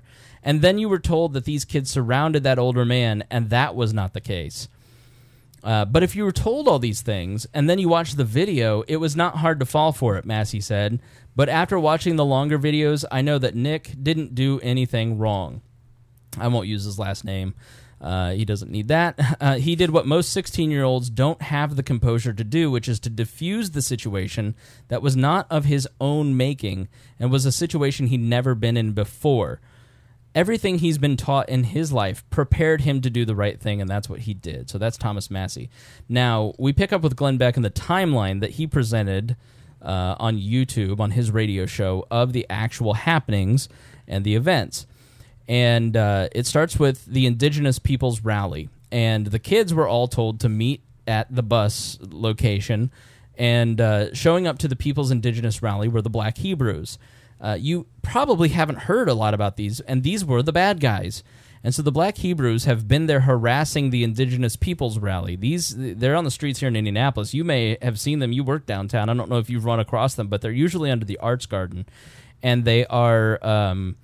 as Beck says, he's like, any journalist, any person that lives in New York, as I have, meaning Glenn Beck, understands who the Black Hebrews are and what they're about. They're violent people who are, essentially, long story short, the Black Hebrews believe in the Old Testament. They start calling, they're here to harass. They're calling them Uncle Tomahawk. They're shouting racial epithets at the Native Americans. At one point, when Phillips walks by, they call him a name like Gad, and Gad is essentially like an Old Testament monster. And so they're harassing them. They start harassing the boys. They start calling the boys names, cracker, amongst other things. They start calling them gay slurs. They start saying, Donald Trump's gay, and they're like, who cares? So let's pick it up there. So the Black Hebrews have been harassing the people at the Indigenous Peoples Rally, and then we're going to pick up right before the boys get there. You can go back and watch the rest of that context if you so choose. Completely dismissed this. Why, I wonder? He's talking about the Black Hebrews. This goes back and forth for over an hour with the Black Hebrew Israelites, even resorting to calling other African Americans in the vicinity the N-word because they don't agree with them. So the Black Hebrews he's talking about Native Americans have been engaging them.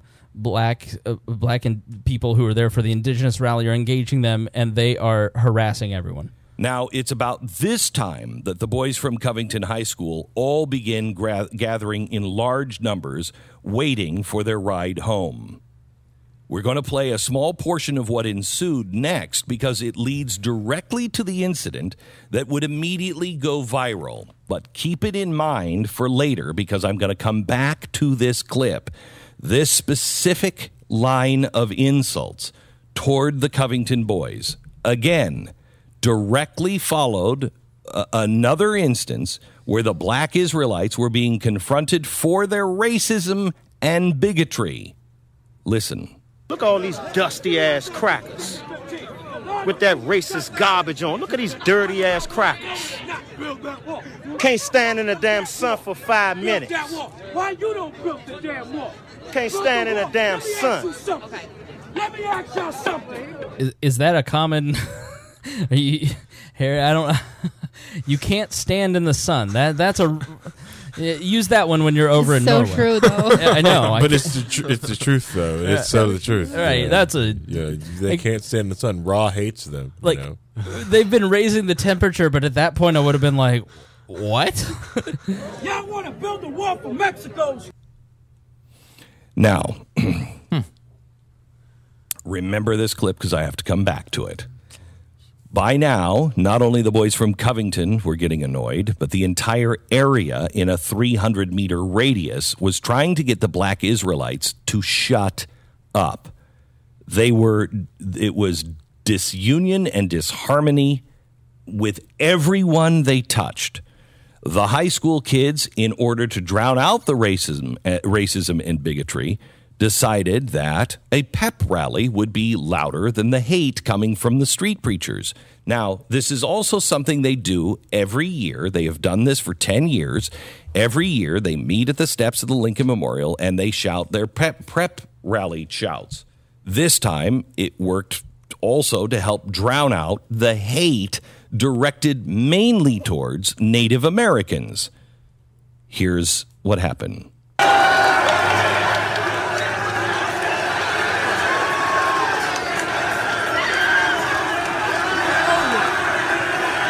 Hey, these crackers loud,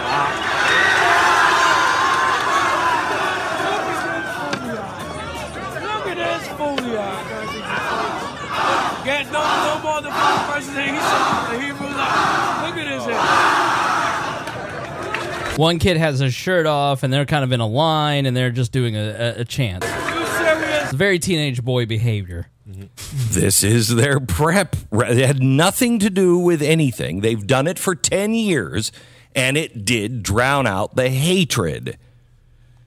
Now, to their credit, they found, and this jives with all of their statements, this jives with all of the video, what Beck is saying, they found a positive way to neutralize very negative people. Instead of walking over, I don't know that I had that level of common sense at 16, 17. Like, they had the common sense to not engage these guys in a very aggressive way, and they do engage Phillips and his crew later on, but they're constantly trying to diffuse it again. Like, they're actively there to try and keep it from becoming a thing. Like, I think he doesn't do a great job of hitting that, but I think that needs to be said. A kid thing to do, but it's honestly, if I were there, I would have said, thank God, look at these kids. It's much better listening to the bigotry coming from the mouths of the black Israelites, and now some, and I want to just emphasize this, some Native Americans who just lost their temper, okay? But right as this is going on, one of the Native American attendees of the Indigenous Peoples March approaches the Covington group. He walks away from the area that the Native American demonstration had gathered and walks right past the black Israelites directly into the middle of high schoolers. Now he stops right in front of a 17-year-old banging a drum a couple of inches from his face. This is the moment where it began. Watch and listen. Here come Gad. Here come Gad. Here come Gad. Here comes Gad. Look at our Make America Great Again hats. Look at the hats. Look at the hats. We ain't taking. Look, we not taking. Look at Gad. That's right, Gad. Look at Gad.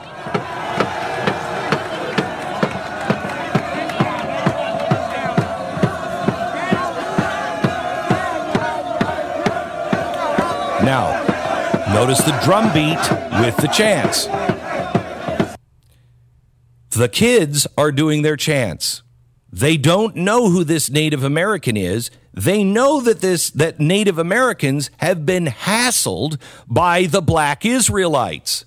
That they have watched and seen. So when the Native American comes over, they think that he's on their side trying to drown out the black Israelites. But did you notice what the black Israelites were calling the Native American with the drum?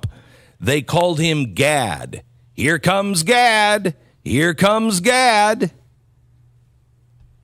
Gad? Who the hell is Gad? You have to go to Isaiah chapter 65. The black Israelites still are continuing to insult the Native Americans.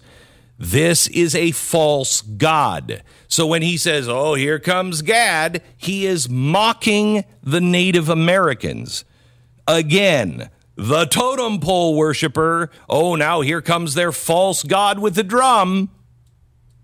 Nobody in the media said anything about this. Nobody in the media had a problem with any of this. The black Israelites continue to insult the Native Americans, but not a mention of any of it. Now, the Native American, his name is Nathan Phillips. He is a 30-year left-wing activist.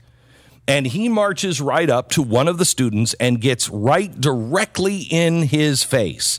Now, the media left all of the pre-stuff out. So you have no idea that these kids are actually helping the Native American. Yeah, you didn't get any of that, did you? Like, there isn't any bit of it where you're like, oh, they're helping them? Oh, okay.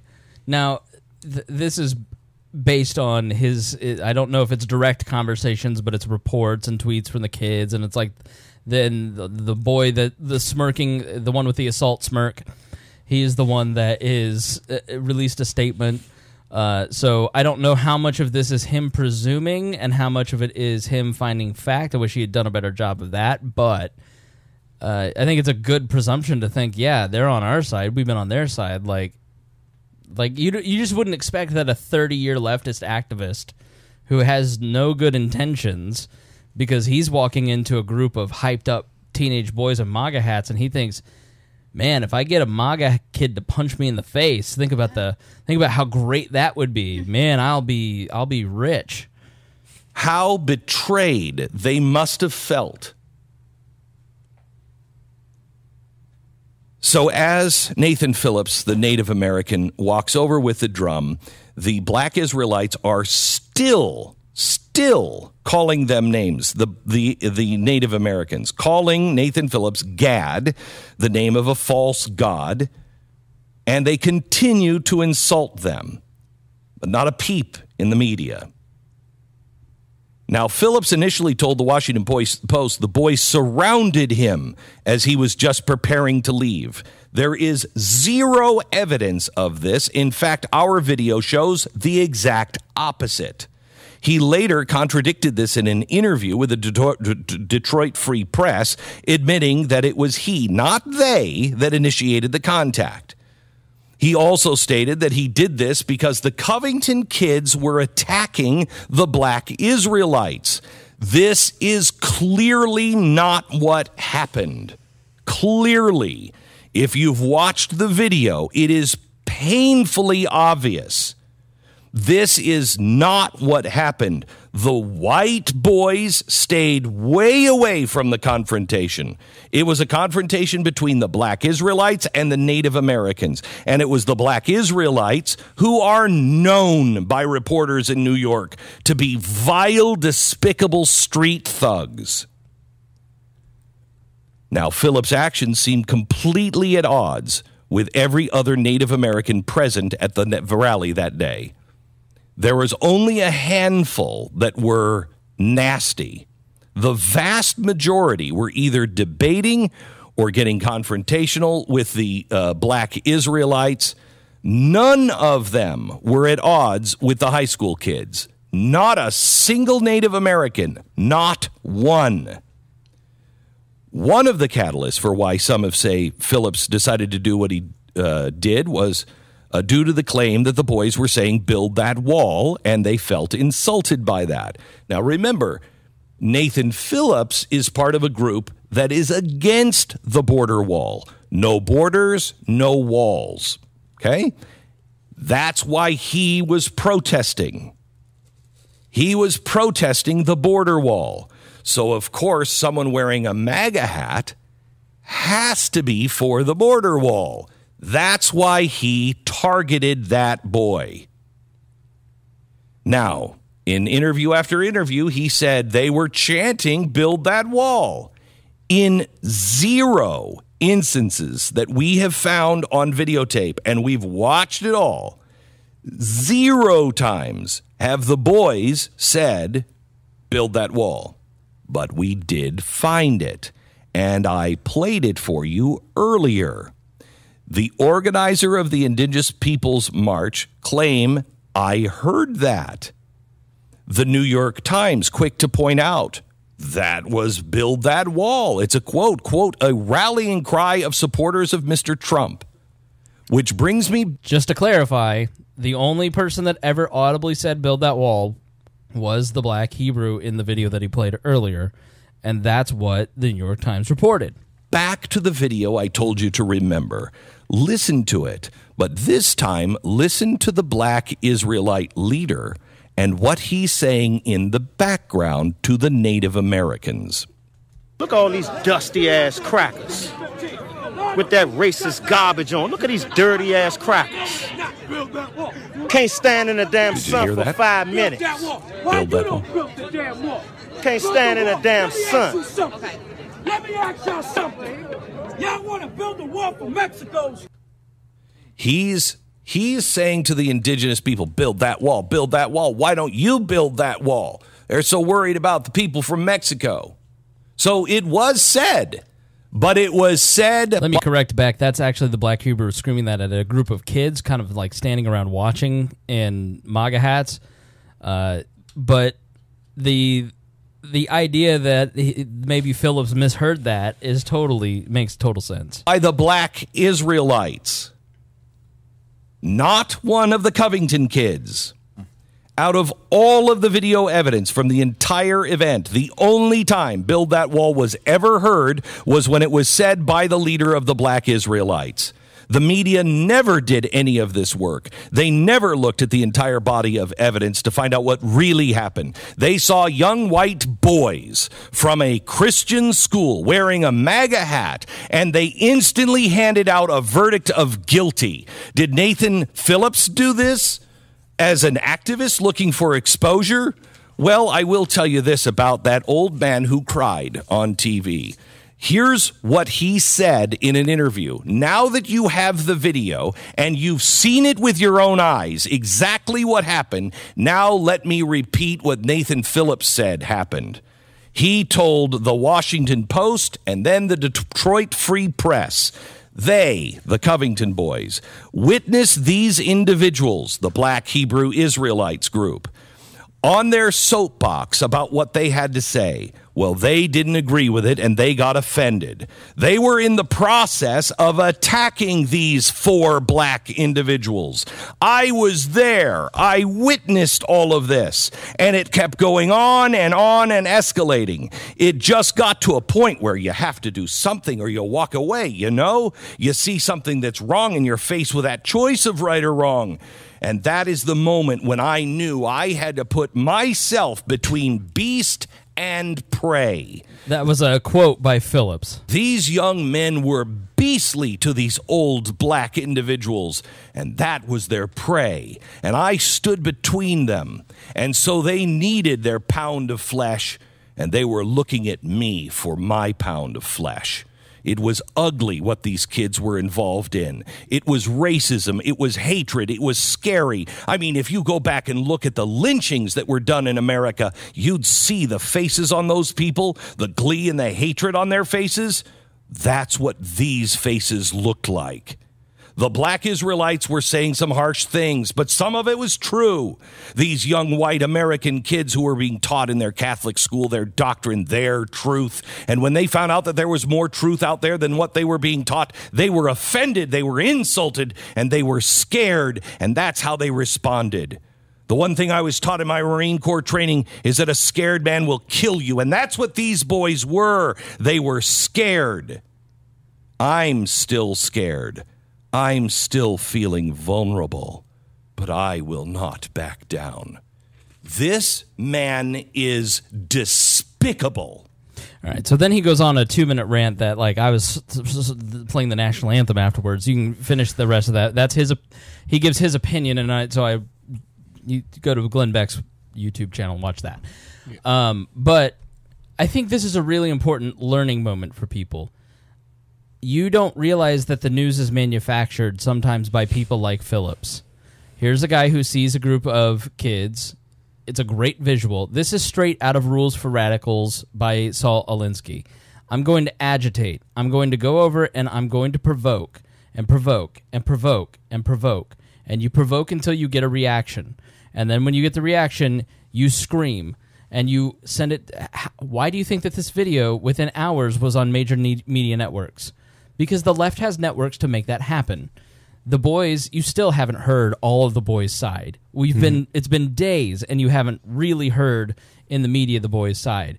And that's because the left has built these networks to make this stuff happen. Now, I'm not for provocation, but I certainly think that building networks for libertarians is a fantastic idea for reasons like this.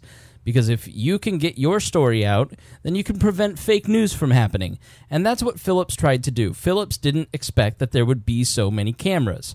So he did the most Alinsky thing he could do. He had one camera, his camera. He edited it the way that he wanted.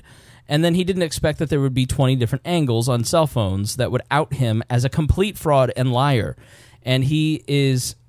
Beck is right. He's a despicable person who picked on teenage boys to provoke them to get a reaction. He got the reaction that he wanted, and then he made news out of it, and then America got fooled. And so people are tired of being idiots. What I have learned in media and in politics is that if you make people feel stupid, if you make them feel like fools, if they feel like you have tricked them, they will turn on you, and they will devour you. And we're coming to a time very quickly. We're not going to have a civil war. We're going to have a cleansing. And I don't mean in a violent way. I think that the attention is going to rapidly turn away from these outlets because people are going to start questioning. This is, I think, a very healthy thing to have happened because we now see how left networks then make news with their left media partners. And we all get fooled, and we feel stupid. And so next time, we're going to go, let's take a beat. Let's see what everybody has to say about this before we actually comment. I hope that's the case. That'll happen for about 3 months, and then we'll forget. Exactly. Yeah, pretty much. I've had 2 people ask me this today. So what news outlet do we trust? You know, we're people libertarians. Right. But I fell for it, so don't even trust me. So, and I'm like, that you don't trust any of them. You can't. You have to just wait. You just have to be you have to go to HuffPo. I don't say HuffPo. You have to go to The Atlantic, Vox. You can tell highbrow. Go to The Hill. Go to your mainstream news like the New York Times. Go to conservative sites like... I don't want to recommend the Daily Caller anymore. The Daily Wire, The Blaze. You know, see what the different conversations are. And when you start having conversations, you have to be your own journalist. And so being your own journalist, it's not that hard. All you got to do is go to Reason, National Review, and Vox. Go to those 3 sites and the New York Times website. You have 4 websites a day to read. Maybe go to Zero Hedge if you want the conspiracy, fringy stuff. Like, go to those 4 websites... And you have a pretty clear picture of this kind of stuff. You just have to hear the differing opinions and then give it some space and time and see what the conversations are. And then you realize what the story was. Yeah. And it's not hard to do. I mean, what we have learned to do over the last couple of years is weed out the BS and find the real arguments. And sometimes they're on the left and sometimes they're on the right. Like, I know it was just beating up on the left, but this is a serious problem with our society is that you guys are creating fake news and then claiming that Alex Jones is, and he is too. But the other thing is just like mass shootings. Sit on it. Keep your mouth shut and sit on it and read the printed news about the mass shooting days. You know, about the week afterwards. I think that's a great point. If you're watching TV news, you're having your intelligence insulted. You turn on CNN, you are being indoctrinated. There's something about the TV that is especially insidious. Yeah. And the print is where you need to go. For some reason, if they're willing to put it down in print, it is, it's different. You couldn't trust your own eyes. Massie is right. They framed it, and so when you clicked play, you had the framing in your mind. Even with the supposed blackface today. Yeah. I mean, I said...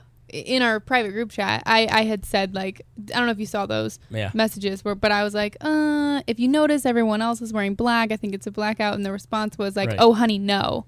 And it's like, but wait. Then all the other pictures come out of all the other seasons where they did the same thing with different colors. Right. It's like, just because you have a photo, it doesn't show the context. You're showing one little moment in time. Correct. Yeah, and with printed media, with that, the editor was like, whoa, what's this one photo that you're bringing up that you're writing an article on? They would just send that back, send it back down. Like no, research that again before we go and print this out. It's just different. Yeah. Right. Don't trust these hoes. I know. You got me called a misogynist today. I did. It was the greatest part of my day so far. So little old Hannah goes, I want a new Gadsden flag with Cardi B's face on it, and I found a perfect one with a tongue, and it says, don't trust these hoes, and we were talking about the media, and I posted it to the We Are Libertarians page, and the first comment is from some woman going, that's not misogynistic at all. And I could see from her point of view, like, you have no frame of reference. Like, I didn't do a good job of providing the framing of it, the context. And so, like, she's sitting here going, oh, great, another beta libertarian male page that's just pushing misogyny, which is not what we were trying to do. I just wanted to write, like, a woman made this about the media. And then she would have been like, okay, but don't trust these hoes. It's really well done. I was very proud of myself. I love it. Yeah. So you should have instantly, put a photo of Chris Fit with it, with his shirt off. yes. Yeah. Chris, how you doing? You doing okay? I'm good. All right, you're a little sleepy, buddy. It's a little sleepy. How'd the It's, bang treat you? It was good. But, I feel like, and I don't know what the time difference is, but I feel like you're probably should be mid-sleep right now, right? Yeah, but I mean, know. after this many days, I don't think Okay. it's the. So you're saying it's us? No, it's. So let me get this He straight. doesn't even know what year it is. Chris comes here wearing a Lions of Liberty T-shirt. Too many He's details. un-American because he left. He was an illegal immigrant in Norway at one point, and then he has the nerve to fall asleep in the middle of my podcast. He didn't fall asleep, but I'm for comedic effect. Mm-hmm. We're very glad that you could come. It was very nice to meet you. Yeah, I'm glad I could make it. It's really cool. I felt like you were a little nervous at the beginning when you got here. Yeah, I'm inherently not not the most outgoing social person. Yeah. And so I mean that's about that. Well, I'm glad that you came. I only wish that you had brought me offerings. I did. You did.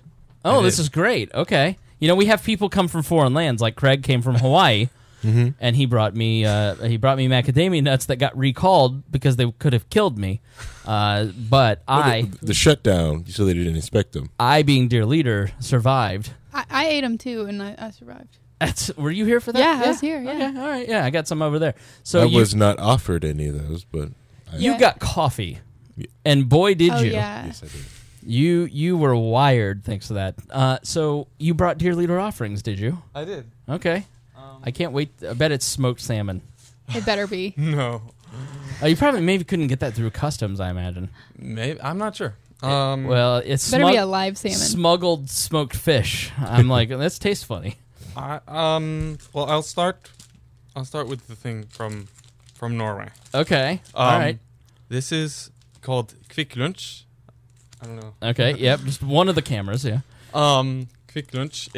It's kind of like Kit Kat at bars. Okay. But better. Let's hand it over. You know me. I like my sweets. And it's traditional. Like this is what Norwegians have together with an orange on their trip walking up a mountain or out cross country skiing. They bring Kvikk Lunsj and some oranges or some clementines. It's like the size of a It's the Kit Kat. exact same. It's Mondelez, so it's the same company. Let's see here. So originally Freya. It's but they keep on getting bought up by different huge take one and pass it down. globalist corporations. Yeah, not globalist. Not keto. And if you It's not look keto. on the inside there, they typically have some like tips on like some nice. It's so helpful because it's in Norwegian. yeah. But there's Very good. It tastes like a Kit Kat, but with a little toffee. It's very good. right. So Yeah. this is like fjellvettreglene. This is like the basic rules that you should follow if you're going hiking up mountains. Okay. I don't think that I'll hike up a mountain anytime soon, but go ahead and tell me what the rules are here. Oh, I'm sure we have some active people. What do you think? Well, No- Oh, it's so good. Yeah. I mean, it's number one. Plan your trip let people know where you're going. This is some Norwegian wisdom. Plan your trip and let people know where you're going so you don't die in the wilderness. Exactly. By Instagram. Take into account weather and avalanche. So far, Possibilities? I'm not blown away by the rapper here. I feel like. Well, I'm reading it and then translating. No. It's not you. I'm saying if I'm going camping, Hannah, I've checked the weather. Right? Some people don't though. Right. Oh. I mean, and some people, they go, hiking out and they get hit by a surprise winter storm and literally die. I have an Aaron story on this. We went. Aaron is her boyfriend. He is the most chatty member of the We Are Libertarians crew. We went camping in the middle of a storm. It wasn't stormy first storm. We didn't check the weather. And in the middle of the night, I woke him up like our tent's about to blow down. He turns to me. High five. He turns to me and says, "I've survived monsoons in Haiti. Go back to sleep." See, that's a man. And he went back to sleep. Were you immediately just like, "Oh, daddy"? This is good. This is good. Do girls call men daddy in Norway? Is that a thing there? You don't have to. I don't know.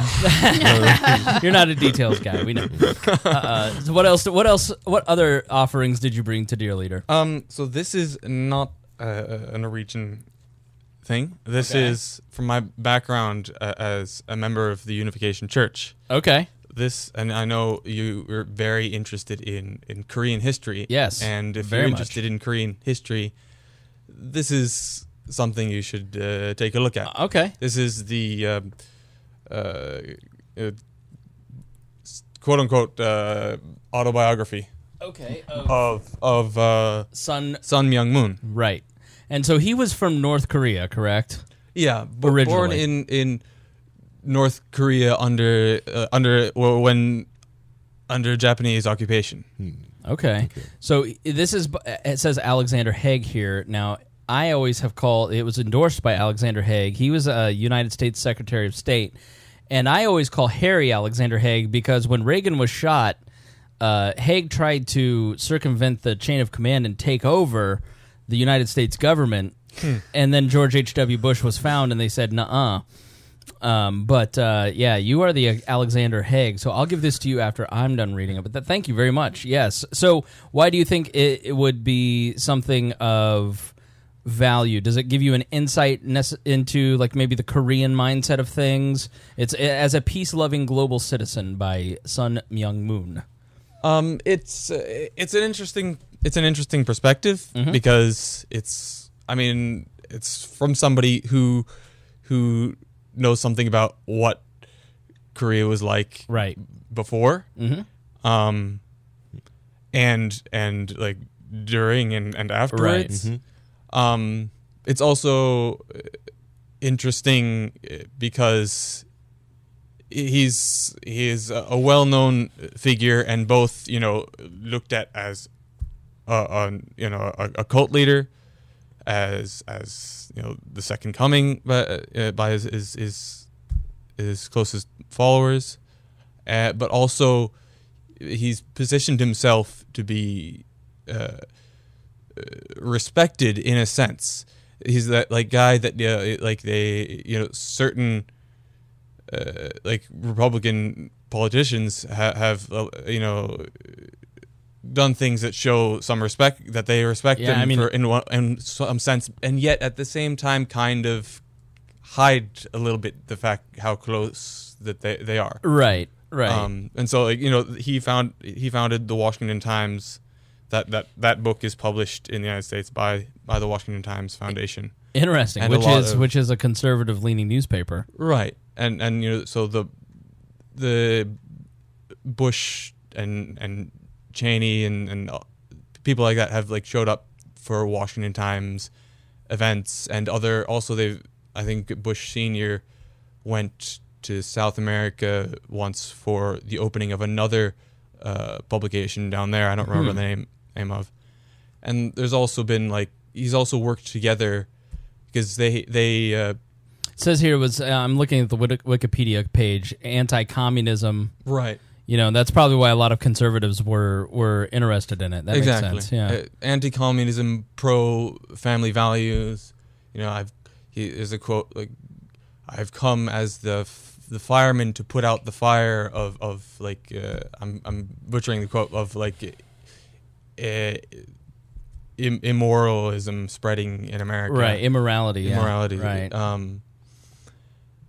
And so he's an interesting figure, both in relation to Korea, but also in relation to American politics. Okay. So I thought. Yeah, I'm very interested in it. Thank you very much. Is this another Asian that's going to teach us how to fold our shirts and put them in boxes? Because I'm about done with that. I've watched all those episodes, and done. Just that's not news. Take some time and organize yourself. Like you're praying to your house. Like None of this is all of a sudden everyone's cleaning. You filthy people, monsters. Yeah, it's a pretty decent show. I don't feel no, that we're not plugging for that show. I don't think I got a lot out of it. I learned how to fold a tie. You'll feel better if your stuff's organized. Oh, news. No kidding. The CNN of organizing over here. All right, thank you very much for bringing offerings. I appreciate that. You're welcome. So we'll let you go first. Do you want the first or the last word? I'll go last. Okay. Harry, what the hell are you wearing? It's my awesome penguin onesie that I bought being drunk on Amazon one night. This is the only second time, in public I've worn this. Where's the first? The first was at work. We had onesie day. Yep. I was you work at a grade school? No, we work at a mass customization company. Okay. All right. They don't make stuff like this because I would have multiple of these if they did make stuff like this. If you could get that done and then embroider "We Are Libertarians" on the chest, that'd be great. Yeah, it's a little tight around the middle, though. Should I say? I'm just kidding. Harry's in perfect shape with a 6-pack, and I'm calling him fat. And I didn't mean to wound you because your face was like, oh man, am I getting chubby? Hit my body issues. Finally felt my chink in my armor and start crying. If you start crying after this episode, no one will ever listen again. Be like these betas. Look, we already lost Brian. It's okay. Poor Brian. He got boss hogged in I don't know if you watched the comments. The boss hog got in there and started mixing up. And boss hog don't play. His ego is left to a chemical imbalance in his brain. So boss hog will feed you to gators, Brian. We're not afraid of you. Snapping turtles. Final thoughts for the episode, Harry? Final thoughts. One, if you want to watch a video on Netflix about cleaning, watch The Minimalist. Throw away the junk. Throw away your junk. Get rid of your junk. Yeah. Okay. Yeah, have a packing party. Have your friends help you. Have a packing party. Get rid of your junk. You ever have a packing party? I plead the fifth. Harry, anyways, how about you? You ever had a packing party? Maybe fudge? Yeah, Chris, you was there. It was spring break. How dare you? All right, I'm sorry to interrupt. The other thing with I can't believe we're still talking about the Gillette ad and then watching these. And I didn't think about that. Like these people are like, hey, you shouldn't do this. And then the bullying stuff happened. And then watching this all, I was like, it's literally they put down their signs, walked across the street and picked up the other guy's signs. Yeah, the signs. They went back at each other. Exhausting. And it's, I was so glad that because I did take my tech sabbatical because the first time I saw photos of it and then I saw some Patriots and Chiefs meme. I'm like, what the heck happened in DC? But I was like, you know what? That's all I saw. I'm going back to a book. Not touching this. I'll touch this on Sunday. Like the great Sarah Brady Wagner, one of the Daily hosts. She's not been in the group chat, the Wall Coal Mine, for all weekend. And so I was just like, where's Sarah been? I miss her. She must have gotten smart and deleted her social media all weekend because it was exhausting. Like by the end of Sunday, I was just like, I am exhausted by this. And I shouldn't be. I should take my own advice and walk away. Yeah. And the people who are thinking about quitting on Facebook, the easiest way to do it, right, is to play the notification game. Yeah, I have notifications off on literally everything. Well, I'm just saying, don't check Facebook till you build up 30 notifications. Now for women, that'll be, a little harder because they'll probably have 999, friend requests by lunch. How many friend requests a day do you get, Hannah? 998. He's being ridiculous. Okay. Sorry. And you play, and you just kind of build that up until you get to a higher number. Then you do days, then you do week, and then you do like me. I check it once in a while, or I usually check it when someone tells me to check it. Yeah. Usually Spangle's like, check Facebook, or Lacey will tell me to check Facebook, or I get a text from someone, hey, check Facebook. I have to send memes to my friend Melissa because she doesn't have any social media and she loves memes. So like, she's like, if there's any dank memes, you need to send them to me. You should mail them to her. I should. That's a great idea. Yes. Colored ink is just, ink of color is just really expensive. Yeah. Saturday, I actually typed up Lacey and I took the typewriter. We were typing messages to each other and then sending paper airplanes to each other. Oh, that's so romantic. Yeah, low tech, super low tech. Are you wrapped up? I don't want to move on. I don't want to step on you. Wow, he's like try to speed me up. No. I looked at her and I almost went to her and I was like, maybe Harry's not done. I should check. Oh, thank you. I was being thoughtful. Thank you. I appreciate that. I appreciate that the white male Speed it up faster. White male trying to take my time. Yeah, I'm done now. All right. Hannah, final thoughts. Okay, Gillette ad. If I'm not offended by toxic feminism, people using that term, don't be offended by toxic masculinity. It's not about you. It's not that big a deal. You were toxically masculine today. Yeah, nothing but toxic masculinity all over our Facebook page. Pretty much. And then that brings us full circle back to, my main point is don't trust these hoes. Wait, like we said, get the facts, do your research. Don't trust these hoes. Don't. That's pretty much it. And go check out that meme. Because it's a good one. It is. It's very a good one. I need to make sure Stone puts it on the Instagram. If my grandma wasn't on my, Facebook, I'd have shared it. Your grandma doesn't know what a hoe is. Gardening tool. Yeah. And if your grandma knows what a hoe is, then she was a hoe, and so she isn't going to be offended. She's going to laugh. Because hoes are fun. That's why they get all the attention. Just share it. You'll be fine. No. Too wholesome. It's times like these that you need to stand up for what's right. I can't do it. All right. But don't trust these hoes. All right. Chris, final thoughts? My final thoughts are, I think we need to, number one, I feel like the whole theme is we need to remember to seek out truth and not always trust our immediate feelings and just react. Try to pause and seek out truth. And another thing that I feel like is good to remember is that everyone, including the lying leftist Native American activist, really truly believes in their cause and believes that what they're doing, at least in the long run, is a good thing. And I think we need to. I'm a real humanist. I really believe we're all humans, and we need to act like we're a family, as corny as that sounds, and that we need to figure out why does he feel like he needs to lie about in order to get his point across, because he has some grievances that he wouldn't be as engaged as he is if he didn't care about something. Right. Yeah. Right. And so I feel like it's good to remember that. Yeah. And now he's come on at the end of the show and shamed me on my own show. Yep. You're totally right. You're totally right.